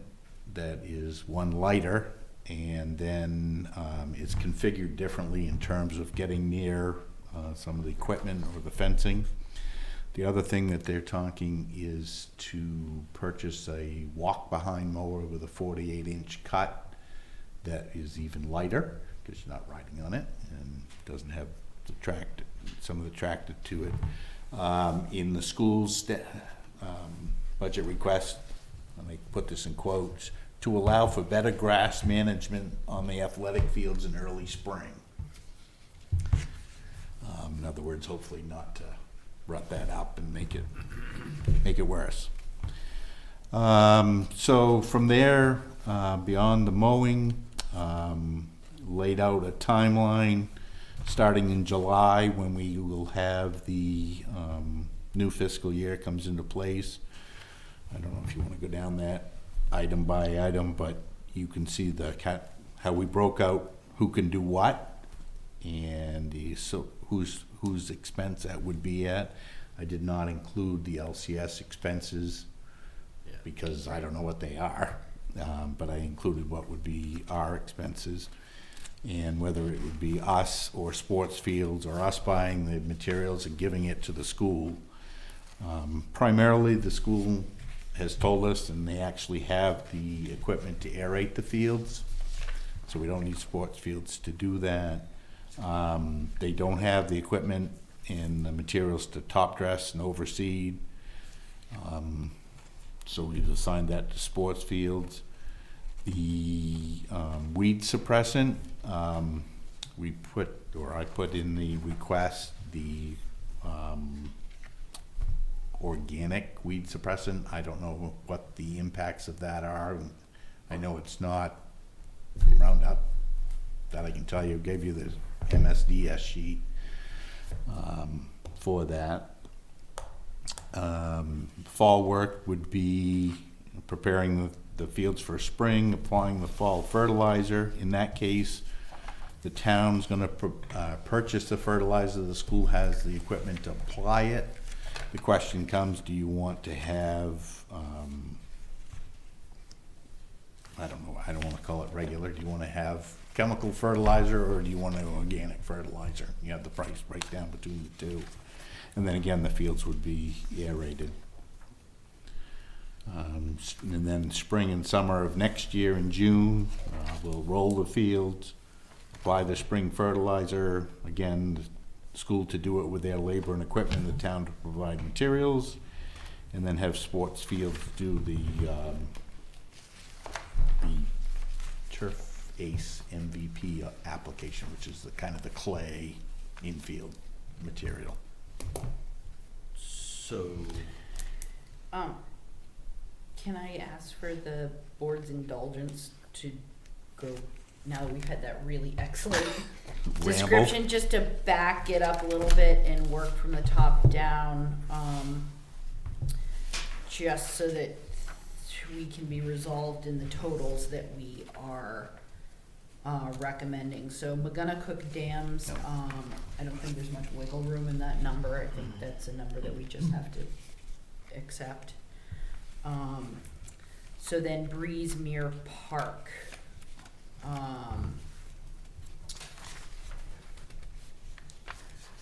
Does it make sense to, where there is 0 for beach cleaning and maintenance, do we want to reestablish that at last year's figures of $500, as there's no money currently assigned for either of those things at Breezemere?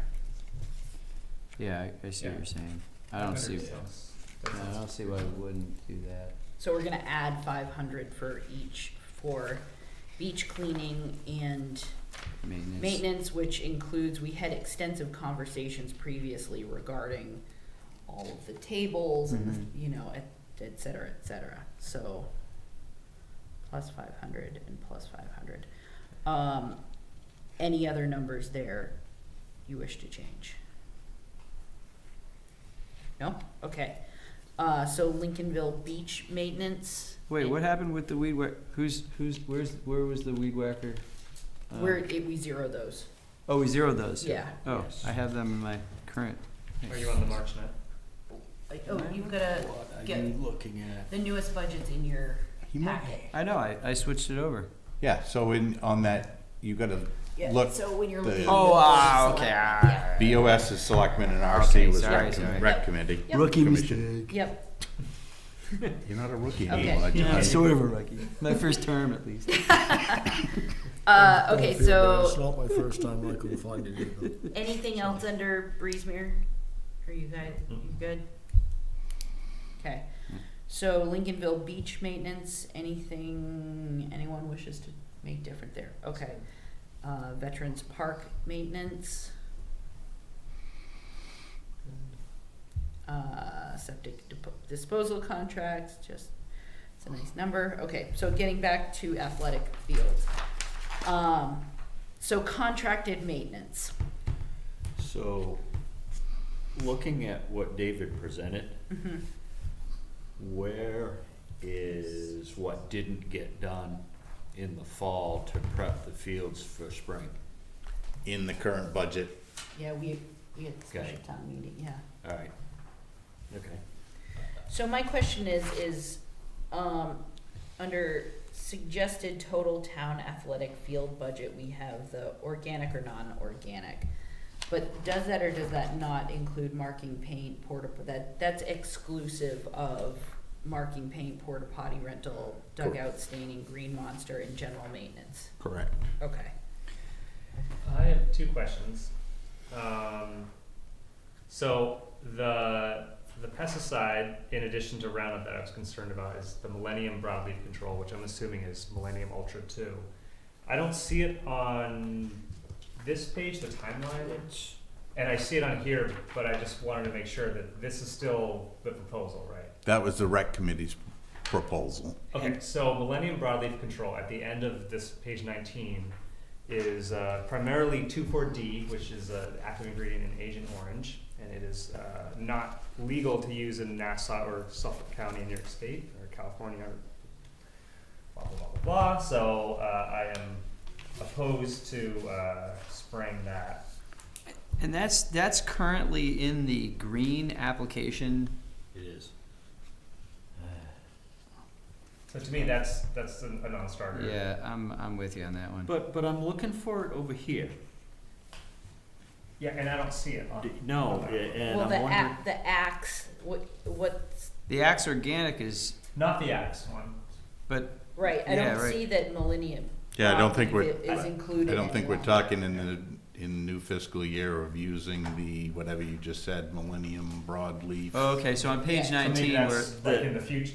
The Axe Organic Weed Suppressant. yeah, Right, but so this one here, which I don't see again on the schedule, is that just because it's too far out in the future to be considered, even though it's part of this list? April, May.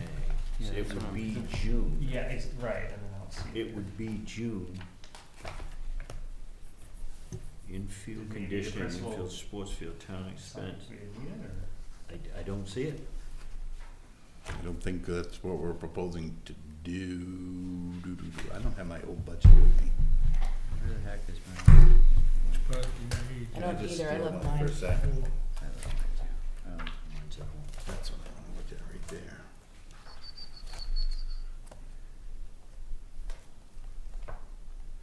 Yeah, we're not in the upcoming fiscal year proposing to use that wasn't part of the recommended program in FY '20. Okay, so Okay, so we That's why you don't, don't, we don't that's even why you talk about it don't, until that's next why you don't see a budget request for it. okay. okay, and then the other one, and maybe this is just the axe weed, but again on the page 19, it mentions sports fields to spray fence lines and bleachers August. I guess that would be August of this year, but it doesn't specify what is being sprayed.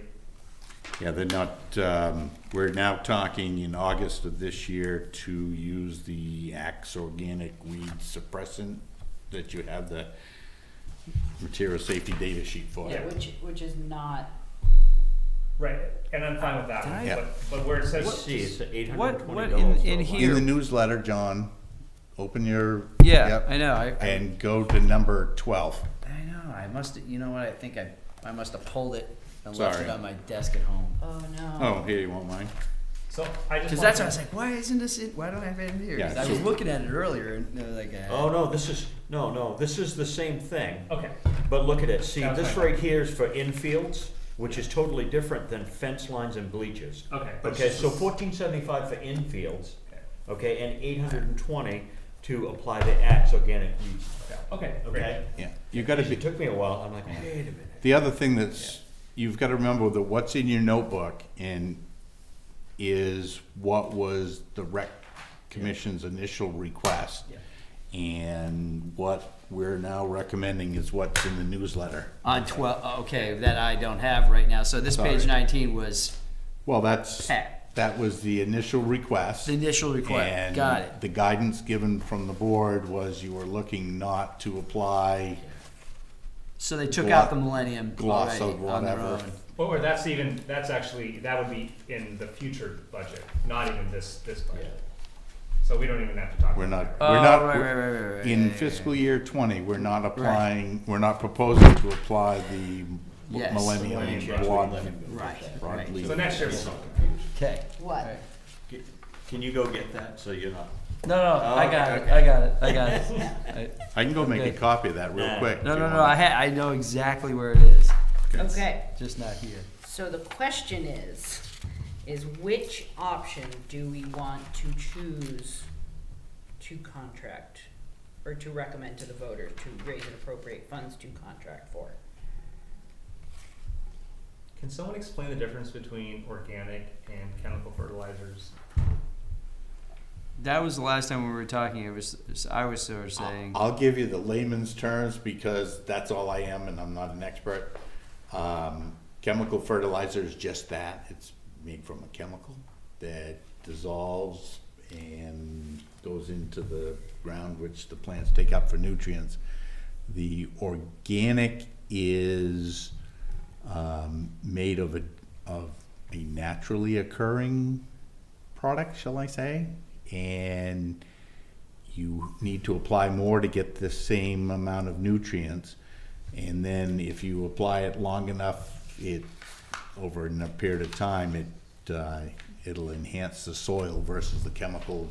It just gets sucked up by the plants. You know, Laidley probably tell you better since she's a gardener, but it's got bone meal in it and all sorts of other. Bone meal, blood meal, like naturally derived Okay. things as opposed to, I mean, do we have a manufacturer's name for the two? I didn't see that I don't anywhere. think that ever came to us for the You know, it's fertilizer. It'll build not up that I'm on- enhancing or not condoning or condemning any one product, but it's like Miracle Grow, which is made by another large corporation that also makes pesticides, or any number of, you know, organic producers that make animal or plant derived concentrated fertilizers. In the end, a pound of phosphorus or a pound of nitrogen is a pound of nitrogen is a pound of phosphorus. I don't know as it makes a. To the plant doesn't matter. Right. It's getting its nutrient. So, you know, it's a difference, you know, around $3,000. My issue was always, you know, human health, and with this, really, it's not an issue here. I'm fine going either way. Yeah, for me, it was more about the pesticides, the Millennium and the Roundup. Those were big deals for me. Well, I will put in a plug as someone who isn't certified organic but grows organically, that organic fertilizer is metabolized by the entire ecosystem as opposed to other fertilizers which can more quickly be washed through the environment into water sources and that kind of thing. I didn't think so. about that part. Yep. So I'm going to put a plug in for the organic fertilizers. Well, and the organic will build up over time. You end up with a better bed of, Well, it's just Sure. you're feeding the soil as opposed, as opposed to just the plant. So you're Yeah. creating at least in theory, if you're using it right. I changed my mind. I'm supporting the organic. I mean, it can be just as toxic if used inappropriately, but Yeah. one has to assume that yeah, we're contracting with professionals. So that's my personal suggestion. So we're gonna go with the 28,320. I think I would lean organic as well. I feel a little conflicted about it because it's a personal belief of mine, but But the price difference is not, I think, originally, you know, with the original proposal, it was a difference of $6,000. Right. oh no, This it's a is- difference. this is half We've had the difference. Less Oh, than okay, half. overall, yeah, okay. Well, and it's hard for me to think about all those fields that are basically in the watershed of Yeah. Norton Pond, which Oh, has right, continued right, to right, have right. nutrient issues, Right. and if we can do our part to eliminate even a Yeah. small element of that, I didn't realize that Yeah. it could so it has Wash right through. run Yeah. off more.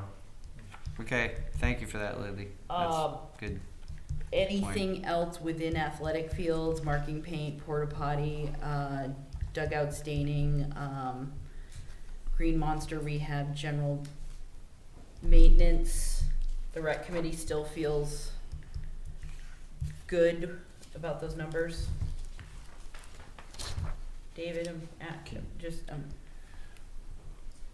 Can you refresh my memory of what general maintenance was? If we've got dugout staining, green monster rehab, porta potty, marking paint. Yeah, well, I'm sorry. the initial request, even Leslie couldn't explain the 35, 39, shouldn't say Leslie, the Recreation Commission. So we went back and it was basically all the things that weren't budgeted for the year before, added up, number got carried again. We've now broke it out into quick dry, mound clay, lime, and a small contingency. Okay. okay, so there's There's some, no known quantities within that number. well, you don't know, how much quick dry you're gonna use, what's the weather gonna be like? It's a bag product that you Yeah, put you out. start out with X number of bags and then. Right. Hey, You- that needs- I mean, I give them a lot of credit for thinking ahead, because in previous budget conversations, we've had a hard time getting them to think Yeah. about all the different parts and pieces, so Yeah. I'm not inclined to change that number. So what's the total? Would you say 20, 28,320, right? but that does include all those things on the bottom of page. Yeah. It does. It does. Yeah. Fantastic. Okay, so moving on to athletic infrastructure So- maintenance, But before you jump ahead, yes, so it's okay to carry the costs that are in the newsletter as Selectmen's recommendation with the organic Yes. component. Yes. And I don't like to mix next year's budget conversation No. with this year, but I'm going to. We have a certain amount of non-organic fertilizer in the stockpile over there that Uh-huh. had been planned to use in the spring of this year. Is that problematic for the board? Not for me. Didn't we talk about that and figured that it wasn't problematic? And Well, we already had this conversation? I think we have had this conversation, but it never hurts to refresh my, yeah, I mean, I think since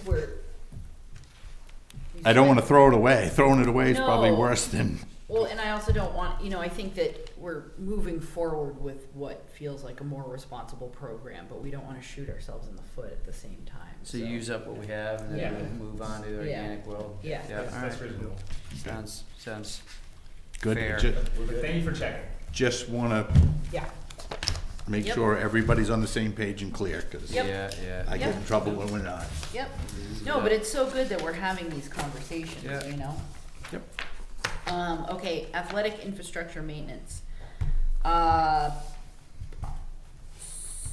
So did we get numbers for what our options are with regards to the tennis court? If you can see through the snow, no. The only options you have in terms of the tennis court at this point is if you wish to add additional equipment or additional lines, and you have a couple different options in your newsletter for additional lines on the court. So, definitely not a fan of recommending the number that is currently in the budget. So, $120 volunteer number? what's that? The 120 for volunteer painting versus like 1,400 for. No. We're looking at You're Yeah. referring to the $10,000. 10,000. Oh, for the resurfacing. 587. Yeah. Yeah. So,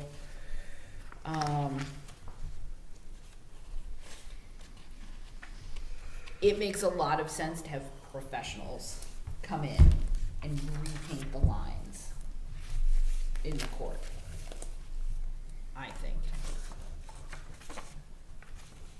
I guess, so my opinion is, I'm glad we're all finally thinking about the tennis court, because I haven't really thought about it ever. And so I'm thankful it's been brought to us. Definitely don't think we should resurface it. We should try to keep our ears open throughout the year to hear just feedback on how it is. I would imagine if we resurface it in the future, any painting that's done this year, professional or not, would just be wiped away anyways. And I guess it's a matter of how much do we trust volunteers to paint good lines? Because if I were in charge of painting, it would be terrible. I mean, Give yourself That's why some you're credit. gonna paint the lines. I feel like you know, any ball games that require the outcome of the game to be good is having those boundaries be as clear and crisp as possible. They're definitely faded, and I feel like the direction we should be going is either A, setting aside some money towards an inevitable resurfacing, and or maybe repainting the tennis line so that there's a visually functional court. Or maybe both. but- Or both of those things. Or both of those, you know, say, you know. I would like to see that we, have somebody look at it that stripes these courts. See if they can get it back in, stripe wise and boundary line wise, get it back in, presentable fashion or usable fashion for the summer to include pickleball lines. And then maybe incorporate a little bit of money to set aside so that we don't have to set the whole thing, aside next year. Right. And I'm gonna pick a number because I don't know exactly what it's gonna cost. It would shock me if it cost more than $1,200 to $1,500 to strike that, really? Yeah, well, David thought 1,400. Okay, so if we took $1,500 for striping it for the ensuing year to include pickleball, and then added $2,000 for something to go towards resurfacing, So a lot, $3,500. $3,500 Yeah. to infrastructure maintenance of the tennis courts. Correct. Okay. I could go along with Does- that. And then so like if resurfacing was a $10,000 price tag, we talk about like we'd have the funds built up over 5 years. Maybe we can get a professional opinion as to whether the courts have 5 year Right. condition they're in right now. Next Can they go summer? 5 years? And if Yeah. so, then Have somebody take a look at it next summer, or even once the snow and ice gets off it, then we know. you Yep. know? and if they say really this thing's only got 3 years in it, you're going to start getting into more. Yeah. Then maybe you set aside a bigger chunk next year or something. Mm-hmm. and Exactly, yeah. With that in mind, yeah. Okay. Yeah, but just as a start, that sounds Yep. good. Yeah. Yep. Heading in that direction. Okay. yeah. And I'm not going to make the recommendation that we, as a town, own Pickleball equipment? No. toys. I mean, we don't own basketballs, we don't own life jackets, we're not, It Just- seems like if you were playing tennis, don't people bring their own tennis rackets and balls and Yeah. things like that? Why wouldn't you do that with pickleball? It seems like. Yeah. Right. Yeah, I agree. so that number will change to 3,500, David? Got it. Fabulous. And any other thoughts there? Nope, okay. Moving along to page 21, boards and committees. Any changes there?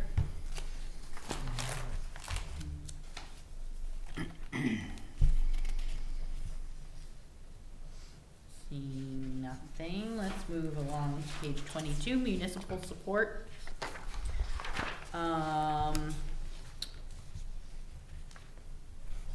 Any changes to anything within this? Going down, historical society, anything there? McGonagall watershed. Anything there? Cemeteries? Lincolnville Community Library? Did you guys get a chance to read the financial report? Did Mm-hmm. we read what was given to us, but weren't we waiting for something, or did we already get that? That's what you got handed to you as as a supplement to the last meeting. I think it's so great that the community library has really gotten their stuff together. I mean, they're really organized, highly motivated group of people. I was curious to note in the financial report that they yielded a surplus of over $4,000 last year, which means 3,000 of that 4,000 plus dollars was part of that surplus. So And they're trying to build an endowment. Is that that was one of the things they're doing with it? Yeah, if I remember right, they were doing that. And that was separate above and beyond the operating budget, Yeah, which that you was got the last beyond. time. it was, I mean, it can't be a profit because they're Not, non-profit, but they had a profit. So I feel like I would be remiss, I mean, this is no commentary on I feel like when we're asking taxpayers to raise money, if the money that we raised and appropriated last year was essentially part of a surplus in their operating budget last year,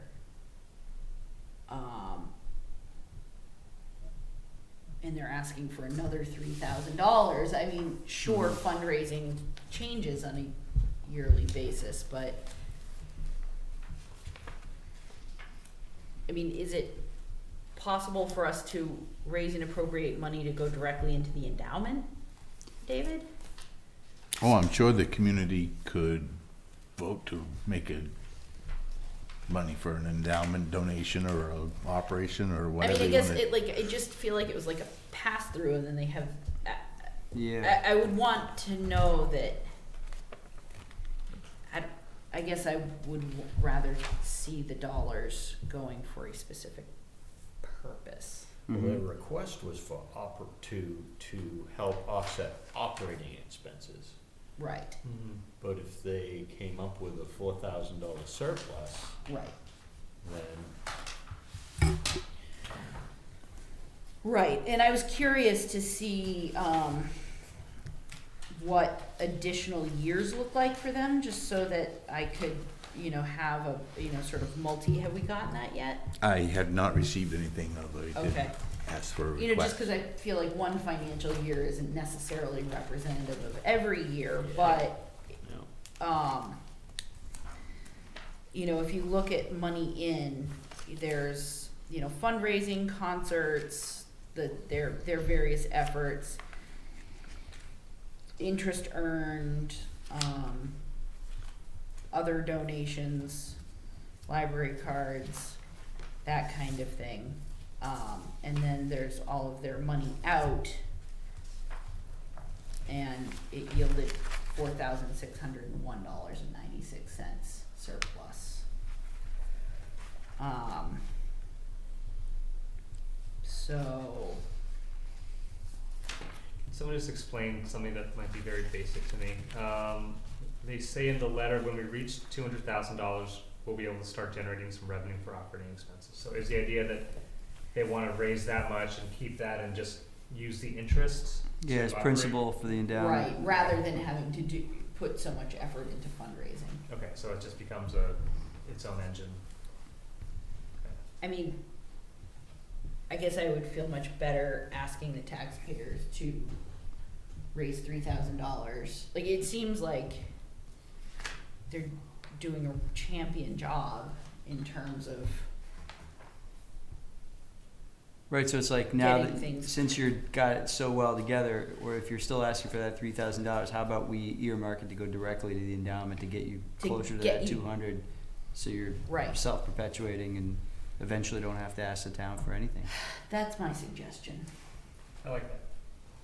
It's not a bad suggestion. They're still getting the money, so it's.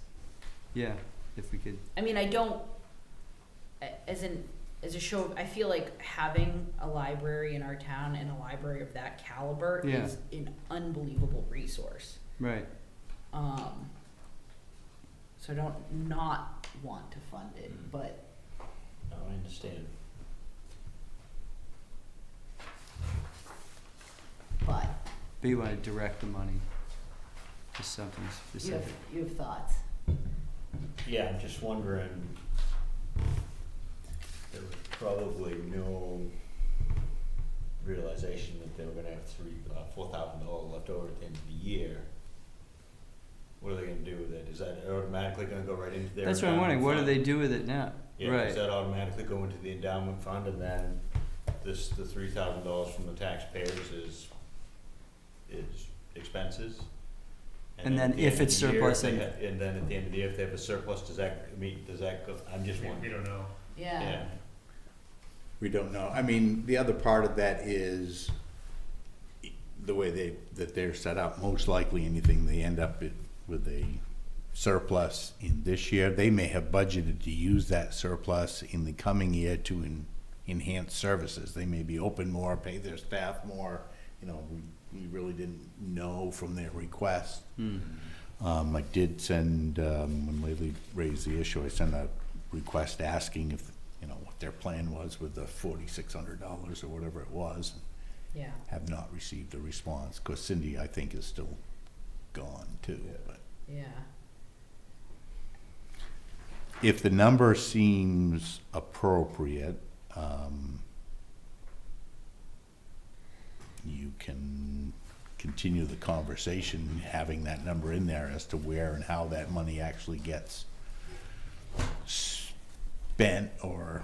Sure. I feel like I would be remiss in not bringing the conversation No, it's a good up point. if we're gonna, I feel similarly to the Historical Society, but I think that, not that we should talk about future budgets at this budget meeting, but perhaps we could all put a little note in our memory bank that Right. it would be worthwhile to say, okay,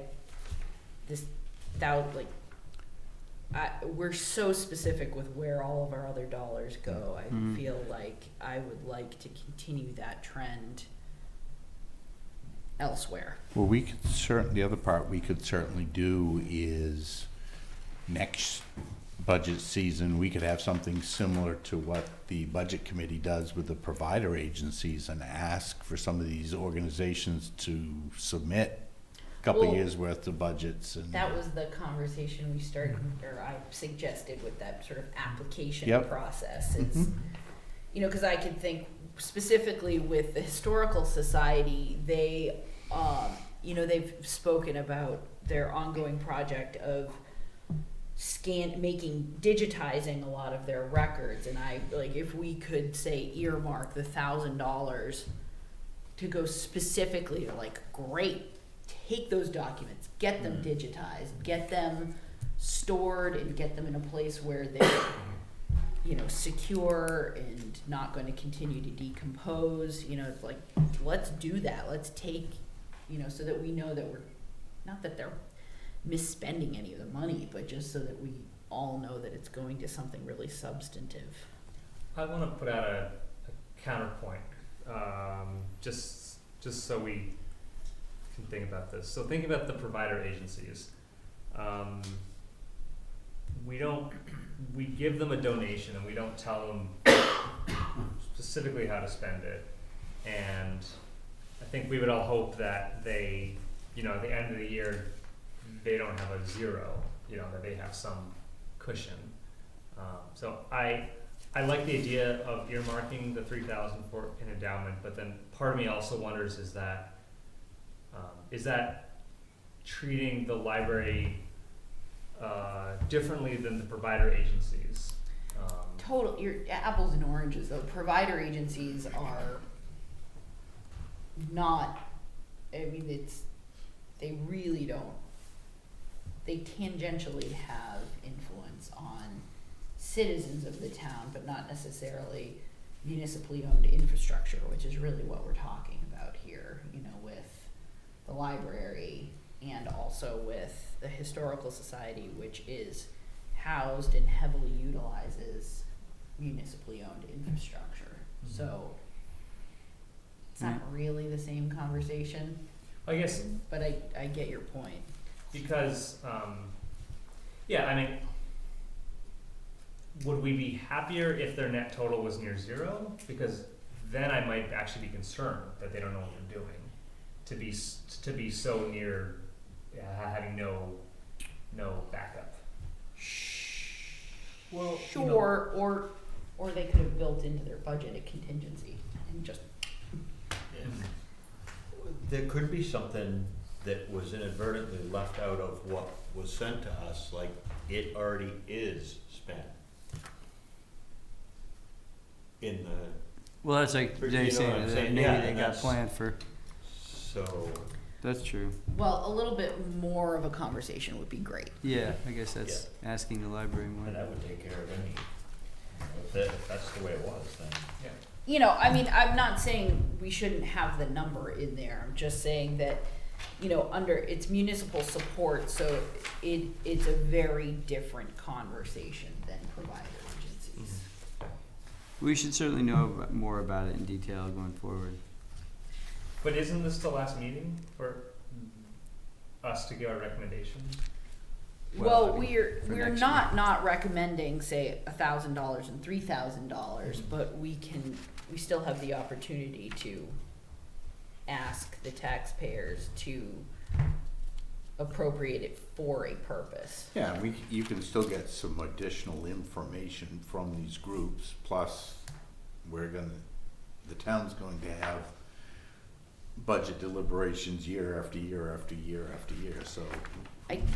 I guess in my experience of doing budgets went from it being so forest for the trees, you know, that it's just kind of like really being along for the ride, and now having the level of experience that I have and understanding the way that the dollars go and work, and again, it all comes down to just being as responsible and transparent as we possibly can when we're asking taxpayers to come up with this money. Because it's not like this is money that exists, this is money that someone's gonna have to earn and then give back to us so that we can then give it to these various groups. So if it were my dollars, I would wanna know as much as possible. And it is some of a couple of my dollars, you know, Yes, but it's in there. like I would want to know what it's going for. So, you know, I think it's worth having the conversation. Okay.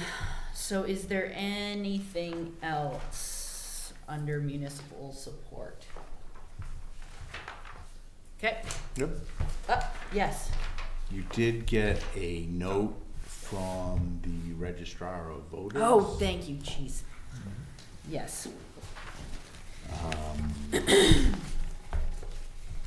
Which apparently was written to a board of selectmen a couple of years, or part of it was written to a board of selectmen a couple of years ago, which, for whatever reason, either wasn't adequately addressed or wasn't addressed at all. And my suggestion to you would be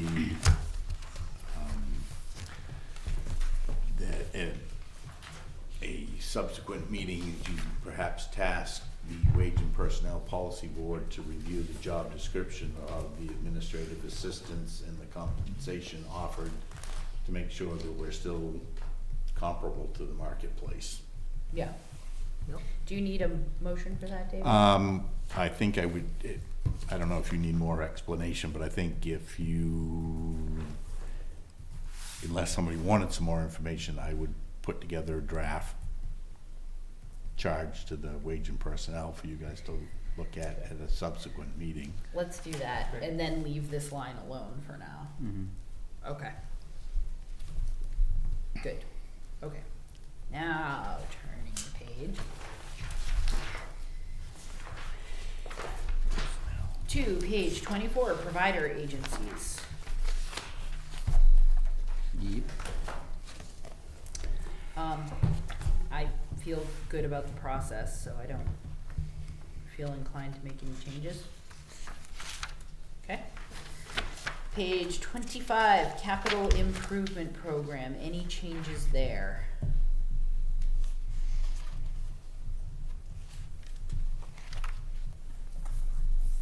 Nobody's screaming, so let's move along to debt service.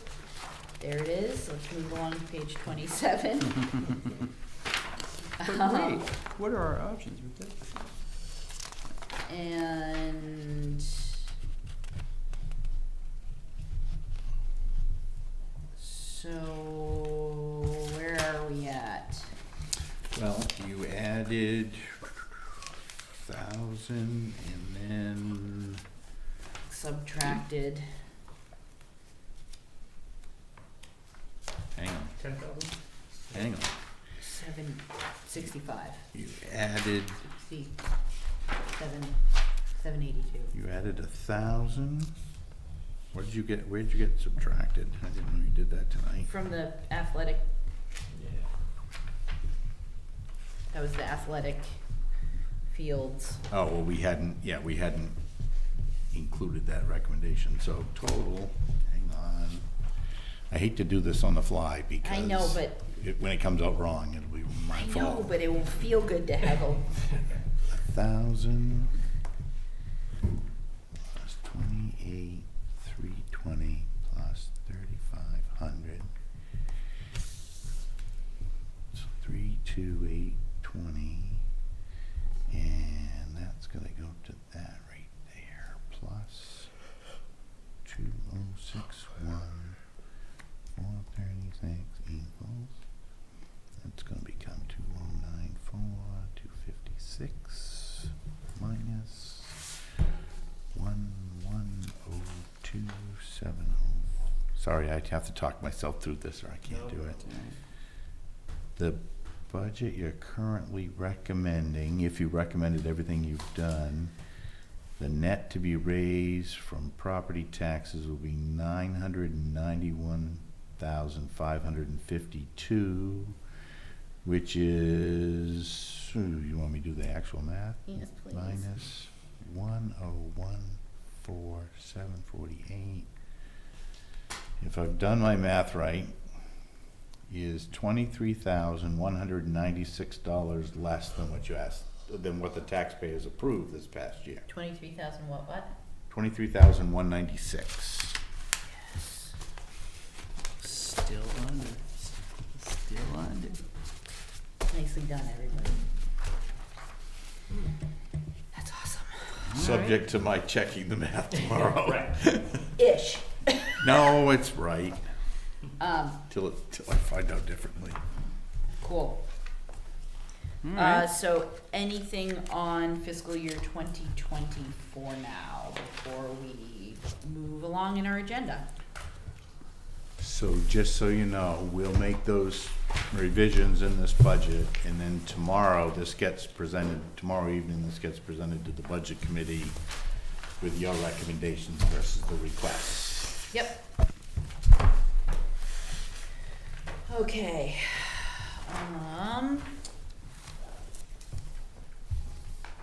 We have treasurers and payroll warrants to approve and sign. I move that the board approve the treasurer's and payroll warrants. I second. Moved and seconded. Any discussion? Seeing nothing. All those in favor? Thank you very much. And getting back to the streetlight conversation, we're gonna do a tour. That was the hope, dream, aspiration. Awesome. It's finally dark outside.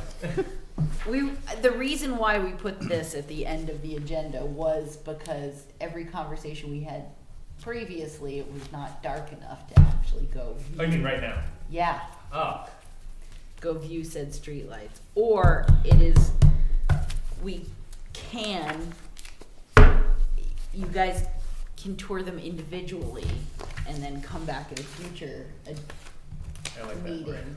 I'd be glad to. You have to promise. It's a homework assignment. There's 13 of them. It's like, where's Waldo? You gotta find all 13. The other thing you have I to could keep, put prizes in each. yeah, It could be like an Easter egg hunt. just keep in mind that there are streetlights in town that aren't municipally owned or leased in this case. Could you provide a map of the locations? You've got a list With a poll number and everything. with Yeah, the but poll. You've got that's a, so complicated, David. if you start at the intersection of Heel Road and 173, and you drive through the center, you will see 1, 2, 3 street lights. There's one in front of the fire station. You turn, come backtrack at the fire station, go down the beach road, one at the intersection of Youngtown Road. You go to the beach, you go to French Cemetery, turn around, there's one right at the top of the hill before you come down into the beach. And then there's one at 173, there's one at the post office, there's one at the beach store, there's one at Lily Lane. There's one in front of Bayshore Baptist Church, there's one at Duck Trap Road, and there's one at Whitney Road, and you have completed the tour. Damn. Don't be pretty confused. good. Don't be confused Man by the knows one in front of the Duck Trap condominiums, it's not ours. Don't Wow. be confused by the one at Garner Lane, it's not ours. Yeah. Don't be confused by the one down by somewhere towards Camden, it's not ours. Okay, so. That is impressive. Oh, what'd you I do? was gonna take that, but maybe I won't. So it would, Let's take it. it would be worthwhile for you guys to pull out the locations and keep them with you, and then also the handouts that, were part of the presentation. If anybody has extra time this evening, I'm more than welcome, I'm more than glad to throw 3 other people in the car with me and drive the loop. No, man, I'd like to, but I would do that. Dave. But anyway, I- there are a few that it's, necessary or non-essential. These are rated non-essential. In their opinion.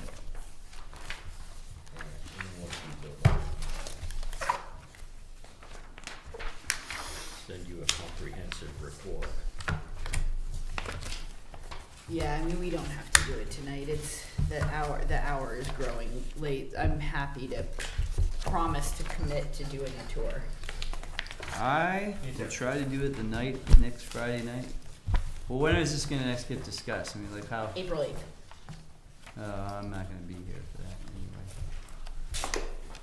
anyway. Could go and do it and have a discussion at each one as you go tonight and be done home in a half an hour. Lately could. The rest of us have to turn around and go home, drive home, but. I don't do what you want. If I did it, if I did it tonight, is it then my input is weighed in on the 8th, or? Well, you Yes. could provide your input and you just, if there happened to be a vote, you can't provide your input. Or you can't provide your vote if you're not here.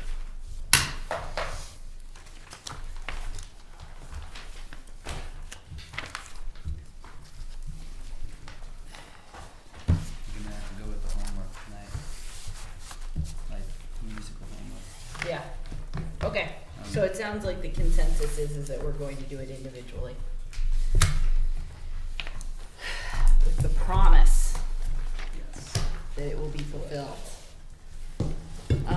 Okay, there is just, unless there's any further business the board needs to address, can I have a final motion? I move that we adjourn. Second. Second. All right, Double everything. all those in favor? Thank you.